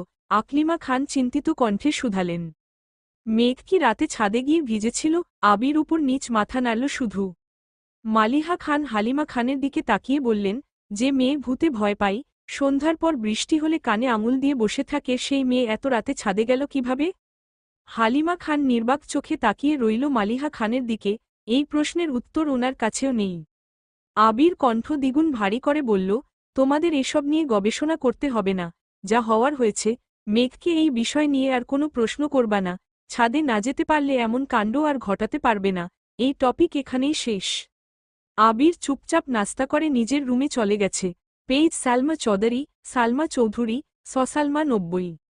তানভীরের সারাদিন কাটল চায়ের পর চা খেতে খেতে। আবিরের জন্য ঘণ্টাখানেক তানভীরকেও বৃষ্টিতে ভিজতে হয়েছিল, যার ফলস্বরূপ গলা ব্যথা, সর্দির উপক্রম হয়েছে। বিকেলে আবার এমপির সম্মেলনে যেতে হবে, তাই চা কফি খেয়ে গলা ঠিক রাখছে। দুপুরে খাবার খেয়ে বেরিয়ে পড়েছে সম্মেলনের উদ্দেশ্যে। আবির সারাদিনেও রুম থেকে বের হল না। 3টার দিকে মালিহা খান আদিকে পাঠিয়েছিল ডাকার জন্য, কিন্তু আবির ঘুমাচ্ছে দেখে আদি দরজা থেকেই চুপচাপ চলে আসছে। আরও কিছুক্ষণ পর বাধ্য হয়ে মালিহা খান নিজেই সিঁড়ি দিয়ে উঠে গেলেন ছেলের রুমে। দরজা থেকে একবার আবিরকে ডাকল, কিন্তু কোনো সাড়া নেই। মালিহা ছেলের কাছে গিয়ে বাহুতে হাত দিতেই আতকে উঠলেন। জ্বরে আবিরের গা পুড়ে যাচ্ছে, ডানহাত ফু তারা চিহ্ন লেগেছে কনুই পর্যন্ত। মালিহা খান এয়ে ছেলেকে ডাকছে, আবির জ্বরের ঘোরে কিছুই বলতে পারছে না। মালিহা খান রুম থেকে বেরিয়ে হাঁকডাক শুরু করলেন। ইকবাল খান সোফায় বসে টিভি দেখছিলেন, ভাবির ডাক শুনে দৌড়ে গেলেন। মেঘ ঘুমাচ্ছিল, হালিমা খান মেঘের মাথায় জলপট্টি দিচ্ছিলেন। বড় জায়ের আর্তনাদে মেঘের রুম থেকে বেরিয়ে ছুটে গেলেন আবিরের রুমে। আবিরের মুখমণ্ডল অন্ধকার হয়ে আছে, হাতের ব্যথার সাথে দীর্ঘ সময় বৃষ্টিতে ভেজার ফলে এই দশা হয়েছে। ইকবাল খান সঙ্গে সঙ্গে ডাক্তারকে কল দিয়েছেন। ঘণ্টাখানেক পর পরিস্থিতি শান্ত হল, আবিরকে ব্যথার ঔষধ খাওয়ানো হয়েছে। মালিহা খান ছেলের মাথায় জলপট্টি দিতে ব্যস্ত হল। হালিমা খান বেরিয়ে মেঘের রুমে গেলেন, ততক্ষণে মেঘের ঘুম ভেঙে গেছে। 338 হালিমা খানের থমথমে চেহারা দেখে মেঘ শঙ্কিত হল, উদ্বিগ্ন কণ্ঠে শুধাল, কি হয়েছে আম্মু? হালিমা খান মেয়ের কাছে বসতে বসতে বললেন, তোরা 3 ভাই বোন মিলে কি শুরু করছিস বলতো? মেঘ স্বাভাবিক কণ্ঠে বলল, কেন, কি হয়েছ? হালিমা খান তপ্ত স্বরে বললেন, এদিকে তোর অবস্থা খারাপ, ওদিকে তানভীরের লাগছে সর্দি। সকাল থেকে চা কফি খেতে খেতে কিছুক্ষণ আগে বের হল, এখন আবার আবিরের। মেঘ হাতকে উঠে প্রশ্ন করল, কি হয়েছে আবির ভাইয়ের? হালিমা খান কোমল কণ্ঠে বলা শুরু করলেন, রাত থেকেই তো ছেলেটা দৌড়ের উপর, বৃষ্টিতে ভিজে অফিস থেকে আসছে, তারপর তোরে ছাদ থেকে রুমে এনে রেখে ডাক্তার আনতে গেছে, আবার ডাক্তারকে দিয়ে ঔষধ নিয়ে আসছে, কিভাবে যেন হাত কাটছে, সেই হাত ফুলে ব্যথায় এখন জ্বর উঠে গেছে, জ্বরে চোখ খুলতে পারছে না ছেলেটা। 339 মেঘ মায়ের দিকে ড্যাবড্যাব করে তাকিয়ে আছে আর মনে মনে ভাবছে, আবির ভাই আমার জন্য এত কিছু করেছে। তৎক্ষণাৎ মেঘের অভিব্যক্তি বদলে গেল, চোয়াল শক্ত হয়ে এলো, দীর্ঘশ্বাস ছেড়ে কপাল কুচকাল, মনে মনে বলল, আমি ওনাকে নিয়ে ভাবছি কেন? ওনাকে নিয়ে ভাবার তো মানুষ আছেই, তাছাড়া উনি আমায় মেরেছেন, তার শাস্তি আল্লাহ ওনাকে দিয়েছেন, আমার তো এতে খুশি হওয়ার কথা। কথাগুলো ভেবেই গাল ফুলালো, তারপর মায়ের মলিন মুখের পানে একবার তাকিয়ে আবার মনে মনে বলা শুরু করল, যেখানে আম্মু আব্বু আর ভাইয়া কোনোদিন আমার গায়ে হাত তারা চিহ্ন লেনি, সেখানে উনি আমার গায়ে হাত তুললেন কোন অধিকারে, তাও আবার আরেকজনের জন্য? উনি আমাকে পছন্দ করলেও মেনে নিতাম, উনি তো জান্নাত আপুকে ভালোবাসেন, তাহলে আমার উপর অধিকার দেখাতে আসেন কেন? কারো জীবনে অবাঞ্ছিতের ন্যায় পড়ে থাকার চেয়ে একাকী জীবন কাটানো অনেক ভালো। আমি আপনার জীবনে অবাঞ্ছিত হয়ে থাকতে চাই না। আজ থেকে আমার মনে হিটলারের কোনো অস্তিত্ব থাকবে না। একবার সুস্থ হয় শুধু, আমার জীবনের সকল সিদ্ধান্ত আমি নিব, আমার ব্যাপারে কাউকে নাক গলাতে দিব না। হালিমা খান মেয়ের কপালে হাত রেখে ব্যস্ত হলেন জলপট্টি দেওয়ার জন্য। গতরাত থেকে নাওয়া খাওয়া এক করে মেয়ের যত্ন নিচ্ছেন, চোখ মুখে ক্লান্তির ছাপ স্পষ্ট। মেঘের মাথায় জলপট্টি দিতে দিতে মেঘের চুলে হাত দিলেন, দীর্ঘ চুলে জট লেগে অগোছালো হয়ে আছে। হালিমা খান কোমল কণ্ঠে মেয়েকে বললেন, তুই সুস্থ হলে তোকে নিয়ে পার্লারে যাব। মেঘ ছোট করে শুধালো, কেন? হালিমা খান শ্বাস ছেড়ে শীতল কণ্ঠে বললেন, তোর চুলগুলো কাটাতে হবে। মেঘ হাতকে উঠে বলল, না, চুল ছোট করব না আমি। হালিমা খান মেয়ের মাথায় হাত বুলাতে বুলাতে ঠান্ডা স্বরে বুঝাচ্ছেন, 341, তুই তো নিজের যত্নই নিতে পারিস না, চুলের যত্ন কিভাবে নিবি? তার থেকে ভালো এখন চুলগুলো কেটে দিলে ভর্তি পরীক্ষা দিতে দিতে দেখবি বড় হয়ে যাচ্ছে। মেঘ চুপচাপ মায়ের কথা শুনছে, কোনো প্রতিবাদ করল না, চোখ বন্ধ করে শুয়ে আছে। এখনও জ্বর 100 ডিগ্রি ফারেনহাইটেই আছে, ঔষধ খাওয়ানো হচ্ছে, তারপরও কমছে না। প্রয়োজন ছাড়া কারো সাথে কথা বলে না, সারাক্ষণ চোখ বন্ধ করেই শুয়ে থাকে আর না হয় ঘুমায়। পেইজ সালমা চৌধুরী, সালমা চৌধুরী, সসালমা 90। তানভীর বিকেলে বের হয়ে এমপির সম্মেলনে গেল। সেখানে প্রোগ্রাম শেষ করে তারা কয়েকজন মিলে এলাকায় বেরিয়েছে ভোট চাওয়ার জন্য। এক গলিতে কয়েকটা বাসায় ভোট চাওয়ার পর আচমকা তানভীরের নজর পড়ে মেইন রোডে। সাথের কয়েকজনকে দায়িত্ব দিয়ে তানভীর দৌড়ে বেরিয়ে এসেছে গলি থেকে। মেইন রোডে এসে গলা উঁচু করে ডাকল, এই মেয়ে, দাঁড়াও। বন্যা সহসা পিছনে ঘুরল, তানভীরকে দেখে বিস্মিত হয়ে বলল, ভাইয়া আপনি? তানভীর কয়েক কদম এদিয়ে বন্যার মুখোমুখি হয়ে গম্ভীর কণ্ঠে প্রশ্ন করল, আমি তোমার কোন জন্মের ভাই? তানভীরের গোমরামুখ কথায় বন্যা কিছুটা ভ্যাবাচেকা খেল, উদ্বিগ্ন কণ্ঠে বলল, না মানে, আপনি মেঘের ভাইয়া তাই। তানভীর এবার কিছুটা কড়া স্বরে বলল, আমাকে ভাইয়া ডাকার অধিকার শুধু মেঘের। তোমার ইচ্ছে হলে তানভীর ভাই বলতে পারো, কিন্তু মায়ের পেটের ভাইয়ের মতো ভাইয়া ভাইয়া বলে ডাকবা না।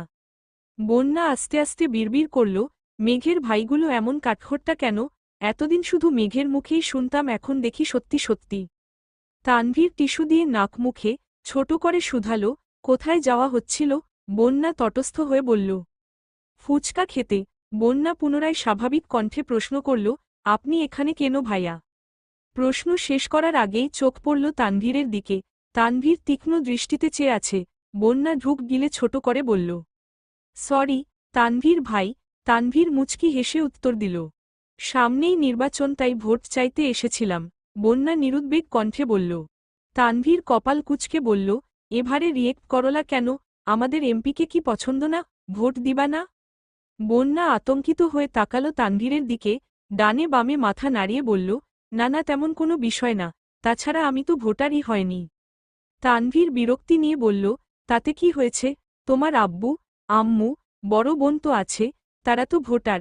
যেভাবে রিয়েকশন দিচ্ছ মনে হচ্ছে গোষ্ঠীর কাউকে ভোট দিতে দিবে না। বন্যা মুখ ফুলিয়ে শ্বাস ছেড়ে আস্তে করে বলল, আপনাদের এমপিকেই ভোট দিতে বলল। তানভীর মোলায়েম কণ্ঠে বলল, ঠিক আছে, এখন বাসায় যাও, কিছুক্ষণের মধ্যেই তোমাদের বাসায় আসছি, সবাইকে হালকা নাস্তা দিও। বন্যা চোখ গোল গোল করে চাইল, তারপর ছোট করে বলল, আমি ফুচকা খেতে যাচ্ছিলাম। তানভীর কণ্ঠ ভারী করে বলল, একদিন ফুচকা না খেলে কি মরে যাবে? বন্যা নির্বাক চোখে চেয়ে রইল। তানভীর গলা খাকারি দিয়ে পুনরায় বলে উঠল, ভেবো না তোমায় জোর করছি। সত্যি বলতে সম্মেলন থেকে সরকারি এদিকে চলে আসছি, ওরা সকালের পর থেকে এখনও খায়নি কিছু। তোমাদের এদিকে নাস্তা খাওয়ার মতো কোনো দোকান, রেস্টুরেন্ট কিছুই নেই। কাজ না শেষ করে যাওয়াও সম্ভব না, আবার সন্ধ্যার আগে কাজ শেষ করতে হবে। তুমি বনুর বেস্ট ফ্রেন্ড, সেই সুবাদে তোমাকে বলছি, আমাকে না খাওয়ালেও চলবে, ওদের জন্য একটু চা বিস্কুট আর হালকা নাস্তার ব্যবস্থা করে দিলে খুব ভালো হতো। বন্যা স্বাভাবিক কণ্ঠে বলল, জি অবশ্যই, আমি বাসায় গিয়ে ব্যবস্থা করছি, আপনি সবাইকে নিয়ে বাসায় আসবেন প্লিজ। বন্যা পুনরায় প্রশ্ন করল, বাসা চিনেন? তানভীর উপর নিচ মাথা নাড়ল। বন্যা আর কথা না বাড়িয়ে চুপচাপ বাসার দিকে হাঁটা দিল। বন্যাদের মধ্যবিত্ত পরিবার, বাবা সরকারি কর্মকর্তা, বন্যারা 2 বোন আর 1 ভাই। বন্যার বড় বোনের স্নাতক শেষ, এখন চাকরির জন্য পড়াশোনা করছে আর বিভিন্ন চাকরির পরীক্ষা দিচ্ছে। বন্যা ছোট মেয়ে, তাছাড়া বন্যার একটা ছোট ভাইও আছে, এখন ক্লাস 8-এ পড়ে, নাম হৃদ। বন্যা বাসায় গিয়ে আম্মুকে আর বোনকে বলে রান্নার ব্যবস্থা করছে।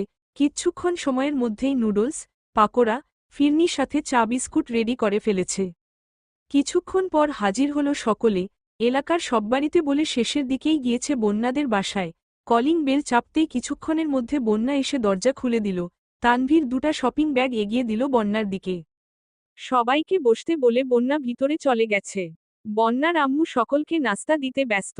বন্যার বোন কাজ শেষ করে আগেই নিজের রুমে চলে গেছেন। একটা শপিং ব্যাগ খুলতেই চোখে পড়ল পার্সেল করা ফুচকা।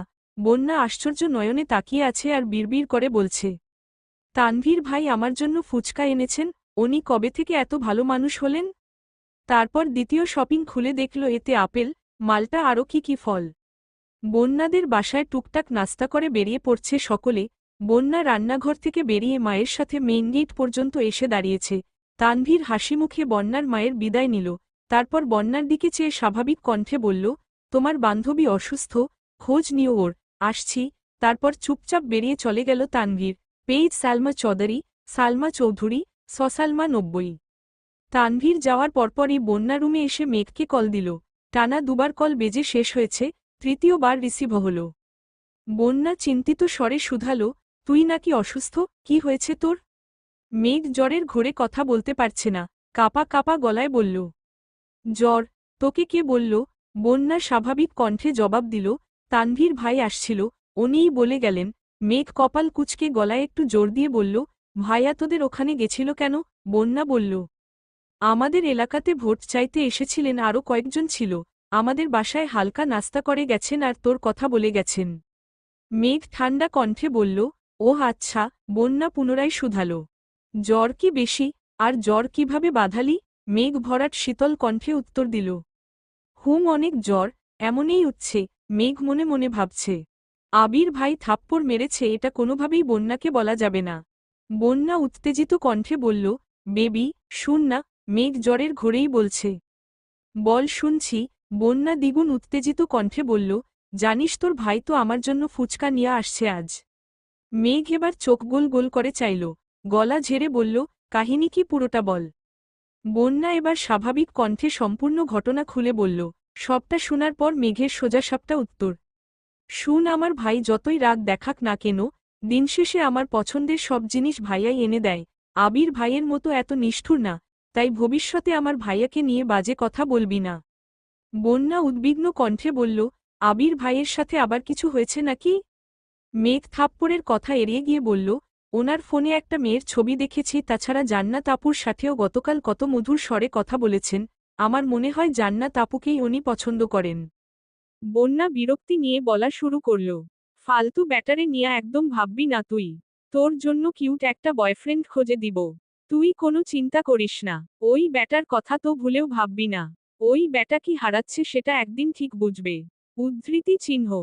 মেঘের অক্ষিপট ভিজে আসছে, গলা খাকারি দিয়ে আস্তে করে বলল, সময় পেলে আমায় দেখতে আসিস, রাখছি এখন। সঙ্গে সঙ্গে কল কেটে দিল মেঘ। বন্যাও বুঝতে পারল মেঘের মন খারাপ, তাই আর বিরক্ত করেনি। মেঘ নীরবে কিছুক্ষণ চোখের জল ফেলে বিড়বিড় করে বলল, আমাকেও অনুভূতিহীন আর নিষ্ঠুর হতে হবে যাতে দুনিয়ার কোনো কষ্ট আমায় ছুতে না পারে। তারপর রুমের ছাদের দিকে চেয়ে অন্যমনস্ক কণ্ঠে গুনগুন করে গান গাইছে, আবছায়া চলে যায় হিজলের দিন, অভিমান জমে জমে আমি ব্যথাহীন। আহারে জীবন, আহা জীবন জলে ভাসা পদ্ম যেমন। পেইজ সালমা চৌধুরী, সালমা চৌধুরী, সসালমা 90। রাত 9টার দিকে আলী আহমদ খান আর মোজাম্মেল খান বাসায় ফিরেছেন। খাওয়া দাওয়া শেষ করে আবিরকে দেখতে এসেছেন। কিছুক্ষণের মধ্যে তানভীর ও বাসায় ঢুকেছে। নিজের রুমে গিয়ে ফ্রেশ হয়ে মেঘের রুমে গেল। হালিমা খান মেঘের মাথায় জলপট্টি দিচ্ছেন। মেঘ চোখ বন্ধ করে শুয়ে আছে। মেঘের কাছে কিছুক্ষণ বসে আবিরের রুমে চলে গেল তানভীর। মালিহা খান ছেলের মাথার কাছে বসে বসে মাথায় হাত বুলাচ্ছেন। জ্বর কিছুটা কমেছে, তবে হাতে হালকা ব্যথার সাথে ফুলাটাও আছে। আলী আহমদ খান আর মোজাম্মেল খান চেয়ারে বসে আছেন। তানভীর রুমে ঢুকে অন্য পাশে ঘুরে এসে আবিরের বিছানায় বসল। কপালে হাত দিয়ে তাপমাত্রা বুঝার চেষ্টা করল। আলী আহমদ খান গম্ভীর কণ্ঠে বললেন, আবার কোথায় মারপিট করেছিলে? আবির নিস্তব্ধ হয়ে ছাদের দিকে চেয়ে আছে। আলী আহমদ খান পুনরায় শুধালেন, কি হলো, কাকে মেরে নিজের হাতের এই অবস্থা করেছ? আবির আব্বুর দিকে চেয়ে নরম স্বরে বলল, আমি খুবই ভদ্র ছেলে, মারপিট একদমই পছন্দ করি না। আপনি শুধু শুধু টেনশন করেন আমাকে নিয়ে।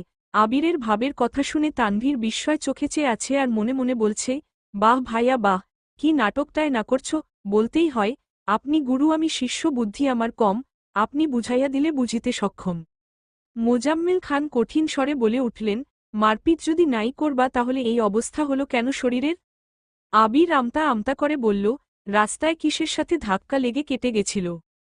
তানভীর মিটিমিটি হাসছে আর মনে মনে বিড়বিড় করছে, আহারে বেচারা ভাই আমার। আলী আহমদ খান বিরক্তির স্বরে বললেন, আগেই বলেছিলাম বাইক না কিনতে। তিনটা প্রাইভেট কার থাকার পরও তোমাদের হয় না। আজকে যদি গাড়িতে চলাচল করতে তাহলে বৃষ্টিতে ভিজতেও হতো না, হাতের এই অবস্থাও হতো না, আর এখন এভাবে জ্বরে পড়ে থাকতা না। শ্বাস ছেড়ে আবার বলা শুরু করলেন, ঠিকই তো, তোমার বন্ধু সেদিন এসে তোমার কোম্পানির ওপেনিং ডে ইনভাইটেশন দিয়ে গেল, তুমি আধমরা হয়ে পড়ে থাকলে ওপেন কে করবে? আবির ছোট করে বলল, আমি করব। কপাল কুঁচকে আলী আহমদ খান হুঙ্কার দিয়ে বললেন, এসব ভণ্ডামি বাদ দিয়ে কাজে মনোযোগ দাও। মারপিট করে জীবনে কিছুই করতে পারবা না, শুধু শত্রুর সংখ্যাই বাড়াবা। কোম্পানি শুরু করার অনুমতি চেয়েছ, অনুমতি দিয়েছি। এখন যদি কোম্পানির কাজের বাহিরে নিজের মর্জি মতো চলো তাহলে আমাকেও কঠোর হতে হবে, এই আমি বলে রাখলাম। মালিহা খান কোমল কণ্ঠে বললেন, ও তো বলল মারপিট করেনি। আলী আহমদ খান গম্ভীর কণ্ঠে বলে উঠলেন, তোমার ছেলের বয়সটা আমিও পার করে এসেছি, কোন কারণে কি হতে পারে সে সম্পর্কে আমার সম্পূর্ণ ধারণা আছে। একটা সময় রাজনীতি আমিও করেছি, রাজনীতির জন্য কত কত জায়গায় আমিও মারপিট করেছি, কি লাভ হয়েছে তাতে? দিন শেষে সব ছেড়ে ব্যবসা শুরু করতে হয়েছে। তোমার ছেলেকে সময় থাকতে বুঝাও এসব ঝামেলাতে না ঝরিয়ে কাজে মন দিতে। আলী আহমদ খানের কথা শুনে আবির, তানভীর আর মালিহা খান তিনজনই বিস্ময়কর দৃষ্টিতে তাকিয়ে রইল। কিছুক্ষণ পর মালিহা খান নরম স্বরে বলে উঠলেন, আপনার রক্তই তো পেয়েছে। বড় আম্মুর কথা শুনে তানভীর ফিক করে হেসে উঠল। আলী আহমদ খান বিরক্ত হয়ে বললেন, তোমরা ছেলেকে লাই দিয়ে দিয়ে মাথায় তুলছ। তুলো তুলো, আমার সমস্যা নেই, একদিন শুধু আমার কানে ওর মারপিটের খবর আসুক। কথা না শেষ করেই রাগে ফুঁসতে ফুঁসতে চলে গেলেন আলী আহমদ খান। তানভীর নিঃশব্দে হেসেই চলেছে। মোজাম্মেল খান কঠিন স্বরে বলে উঠলেন, এত হেসে লাভ নেই। রাজনীতি করার অনুমতি পেয়েছ বলে যা তা করে বেড়াবে তা কিন্তু সহ্য করব না আমরা। তোমাদের দু ভাইকেই সাবধান করে দিচ্ছি, এই বাড়িতে থাকতে গেলে বাধ্য ছেলের মতোই থাকতে হবে। মোজাম্মেল খানও বেরিয়ে গেছেন। মালিহা খান ছেলের মাথায় হাত বুলাতে বুলাতে বললেন, তুই এত বছর বাহিরে ছিলি, এখানে কার সাথে ঝামেলা করিস? আবির কপাল কুঁচকে তাকালো মায়ের দিকে, কণ্ঠ ভারী করে বলল, আম্মু, তুমি অন্তত এসব কথা বলো না। আমি মারপিট করিনি, এমনই কেটে গেছে, এত চিন্তা করো না তো। আবির শ্বাস ছেড়ে আবার বলল, বিশ্বাস না করলে তোমার সামনে তানভীরকে জিজ্ঞেস করছি। কি রে তানভীর, আমি কি মারপিট করি? আবিরের এরকম প্রশ্নে ভ্যাবাচেকা খেল তানভীর, কিছুটা নড়েচড়ে হাসি চেপে বলল, না, একদমই না। ভাইয়ার মতো নিষ্পাপ একটা শিশু কি মারপিট করতে পারে? বড় আম্মু তুমি শুধু শুধু চিন্তা করছো। মালিহা খান কিছু বলার আগেই আবির বলে উঠল, আম্মু তুমি এখন আব্বুর কাছে যাও, রাগে ফুঁসতেছে মনে হয়, তুমি ওনাকে সামলাও গিয়ে। আমি ঠিক আছি, সমস্যা হলে কল দিব। নো। মালিহা খানও ছেলের কথামতো বেরিয়ে মেঘকে দেখে নিচে চলে গেলেন। আবির মোলায়েম কণ্ঠে তানভীরকে শুধালো, মেঘ কেমন আছে? তানভীর স্বাভাবিকভাবেই উত্তর দিল, শরীরের তাপমাত্রা তো কমছে না, ঘুমাচ্ছে দেখে আসলাম। আম্মু বলল বিকেলে একটু নাকি কমেছিল জ্বর। আবিরের চেহারায় চিন্তিত ভাব স্পষ্ট বোঝা যাচ্ছে। তানভীর কিছুটা তপ্ত স্বরে বলল, নিজেকে আহত করে কি লাভ হল? দিব্যি দুজন দুই রুমে পড়ে অসুস্থতায় ভুগতেছ, তুমি সুস্থ থাকলে তো বনুর কেয়ার করতে পারতা। আবির চুপচাপ শুয়ে আছে, কিছুই বলছে না। আবিরকে নীরব থাকতে দেখে তানভীর ছোট করে শুধালো, ব্যথা কমেছে হাতের? আবির গম্ভীর কণ্ঠে উত্তর দিল, কিছুটা। তানভীর পুনরায় প্রশ্ন করল, খেয়েছ ভাইয়া? আবির সঙ্গে সঙ্গে উত্তর দিল, হ্যাঁ। আবির হঠাৎই তীক্ষ্ণ দৃষ্টিতে চেয়ে তানভীরকে প্রশ্ন করল, কোথায় যাবি বলছিলি? গেছিলি, কি খাওয়ালো? তানভীর হাসিমুখে উত্তর দিল, নাস্তা খাওয়াইছে। আবির স্বাভাবিক কণ্ঠে বলল, গো হেড। তানভীর শান্ত স্বরে বলল, রেস্ট নিবা? লাইট অফ করে দিব? আবির উপরনীচ মাথা নাড়ল শুধু। তানভীর লাইট অফ করে বেরিয়ে গেছে। ঘণ্টাখানেক পর আবির কোনোরকমে উঠে নিজের রুম থেকে বেরিয়ে ধীরগতিতে মেঘের রুমে এসেছে। হালিমা খান কোনো কারণে নিচে গেছেন। বারান্দার লাইটের আলোতে পরিষ্কার দেখা যাচ্ছে, মেঘ গভীর ঘুমে মগ্ন। ২৪ ঘণ্টার জ্বরেই অষ্টাদশী মুখমণ্ডল মলিন হয়ে গেছে। মেঘের ঘুম বরাবরই খুব গভীর। বাড়িতে বর্ষর দুর্ঘটনা হলেও ঘুমে থাকলে মেঘ কিছুই বুঝতে পারে না। এখন তো জ্বর, তার উপর ঔষধের প্রভাবে সারাদিন রাত শুধু ঘুমায়। আবির বিছানার পাশে মেঘের কাছাকাছি এসে বসেছে। বাম হাত এগিয়ে দিল অষ্টাদশীর কপাল বরাবর। জ্বরের তীব্রতা বুঝতে পেরে দীর্ঘশ্বাস ফেলল। অষ্টাদশীর চুলে হাত বুলাতে বুলাতে বিড়বিড় করে বলল, আল্লাহ, ওর সব ব্যাধি আমায় দাও, তবু ওকে তুমি সুস্থ করে তুলো প্লিজ। ওর এই অসুস্থতা সহ্য করার ক্ষমতা আমার নেই। কিছুটা সময় নিস্তব্ধ হয়েছে রইল অষ্টাদশীর ক্লান্ত বদনে। মনে মনে কত শত ভাবনারা যেন বাঁধ ভেঙে ছুটোছুটি করছে। মাথায় হাত বুলাতে বুলাতে শীতল কণ্ঠে বলা শুরু করল, আই এম সরি মেঘ, আর কোনোদিন তোর গায়ে হাত তুলব না। প্লিজ এবারের মতো মাফ করে দিস আমায়। গত ৯ বছরের মতো এবার অন্তত দূরে সরিয়ে দিস না। রাগ কর আর যাই কর কিন্তু কথা বলিস প্লিজ। তুই কথা না বললে এবার হয়তো দেশ নয় দুনিয়া ছেড়েই চলে যাব। কথাগুলো একবারে বলে দীর্ঘশ্বাস ছেড়ে ধীর পায়ে রুম থেকে বেরিয়ে নিজের রুমে চলে গেল আবির। রুমে গিয়েই ফোন হাতে নিয়ে ডাক্তারের নাম্বারে কল করল। ডাক্তারের সাথে কথা শেষ করে একটা ছোট পৃষ্ঠাতে দুটো ঔষধের নাম লিখতে লিখতে তানভীরকে কল করল। তানভীর 1 মিনিটের মধ্যে রুমে হাজির হল। আবির ওয়ালেট থেকে 1000 টাকার নোট বের করল, ঔষধের নাম লেখা পৃষ্ঠা আর টাকাটা তানভীরের দিকে এগিয়ে দিয়ে বলল, 359। কষ্ট করে এই দুটা ঔষধ নিয়ে আসবি প্লিজ, আর বাকি টাকা দিয়ে ওর জন্য খাবার নিয়ে আসিস। তানভীর পৃষ্ঠা হাতে নিয়ে ঠান্ডা স্বরে বলল, টাকা লাগবে না, আমার কাছে আছে। আবির শক্ত কণ্ঠে বলল, নিতে বললাম নে, আর ঔষধ এনে একটা ওরে এখনই খাওয়াইয়া দিস। তানভীর, ঠিক আছে, বলে টাকা নিয়ে বেরিয়ে পড়েছে। আবির বিছানার সাথে হেলান দিয়ে বসে ফোনের ওয়ালপেপারে দেয়া মেঘের ছবিটা মনোযোগ দিয়ে দেখছে। আবির দেশে ফেরার পর শুক্রবারে যখন সব আত্মীয়রা আবিরকে দেখতে আসছিল সেই সময়ে সোফায় আবির আর মেঘ মুখোমুখি বসেছিল, তখনই আবির মেঘের ছবি তুলেছি, সেই ছবিটা এডিট করে ওয়ালপেপার দিয়ে রেখেছে। ছবিটা দেখতে দেখতে হঠাৎই ঠোঁটের কোণে এক চিলতে হাসি ফুটে উঠল আবিরের, তারপর গুনগুন করে গান গাইতে শুরু করল, তুই তো আমার সব রে পাগল, তুই তো আমার সব, তুই তো আমার বেঁচে থাকার বড় অনুভব। পেইজ সালমা চৌধুরী, সালমা চৌধুরী, সসালমা 90। কেটে গেল দুদিন, আবির কিছুটা সুস্থ হয়েছে, হাতের ব্যথা একেবারে সারেনি, ঔষধ চলছে। এর মধ্যে রাকিব, রাসেল সহ বাকি বন্ধুরাও দেখতে এসেছিল আবিরকে। এই দুদিনে মেঘের জ্বর কমেছে ঠিকই, তবে শরীর অতিরিক্ত ফুরবল। হালিমা খান ঘণ্টায় ঘণ্টায় মেয়ের জন্য এটা সেটা রান্না করে নিয়ে আসে আর মেয়েকে জোর করে খাওয়ান। আবির রাতে দিনে বেশ কয়েকবার করে মেঘকে এসে দেখে যায়। মেঘ সজাগ থাকলেও আবিরকে দেখলেই চোখ বন্ধ করে শুয়ে থাকে। আবির দু একটা কথা বললেও মেঘ যেন নিস্তব্ধ হয়ে থাকে, সর্বোচ্চ মাথা নাড়ে শুধু। রবিবার রাতে আবির বিছানায় বসে বামহাতে ল্যাপটপে কাজ করছিল। আগামীকাল 1 তারিখ, আবিরের অফিসের ওপেনিং ডে। ইকবাল খান দরজায় এসে হালকা কাশি দিয়ে বললেন, আমৃত্যু ভালোবাসি তোকে। এর পরের পর্বগুলো শোনার জন্য চ্যানেলটিকে সাবস্ক্রাইব করে আর এই নোবেলের সকল আপডেটের জন্য ডেসক্রিপশন বক্সে দেওয়া টেলিগ্রাম চ্যানেলটিকে জয়েন করুন। আমাদের ভিডিওগুলো যদি আপনাদের ভালো লেগে থাকে তাহলে চ্যানেলটিকে সাবস্ক্রাইব করে ভিডিওতে লাইক করবেন, কমেন্টে জানাবেন আপনাদের কেমন লাগলো।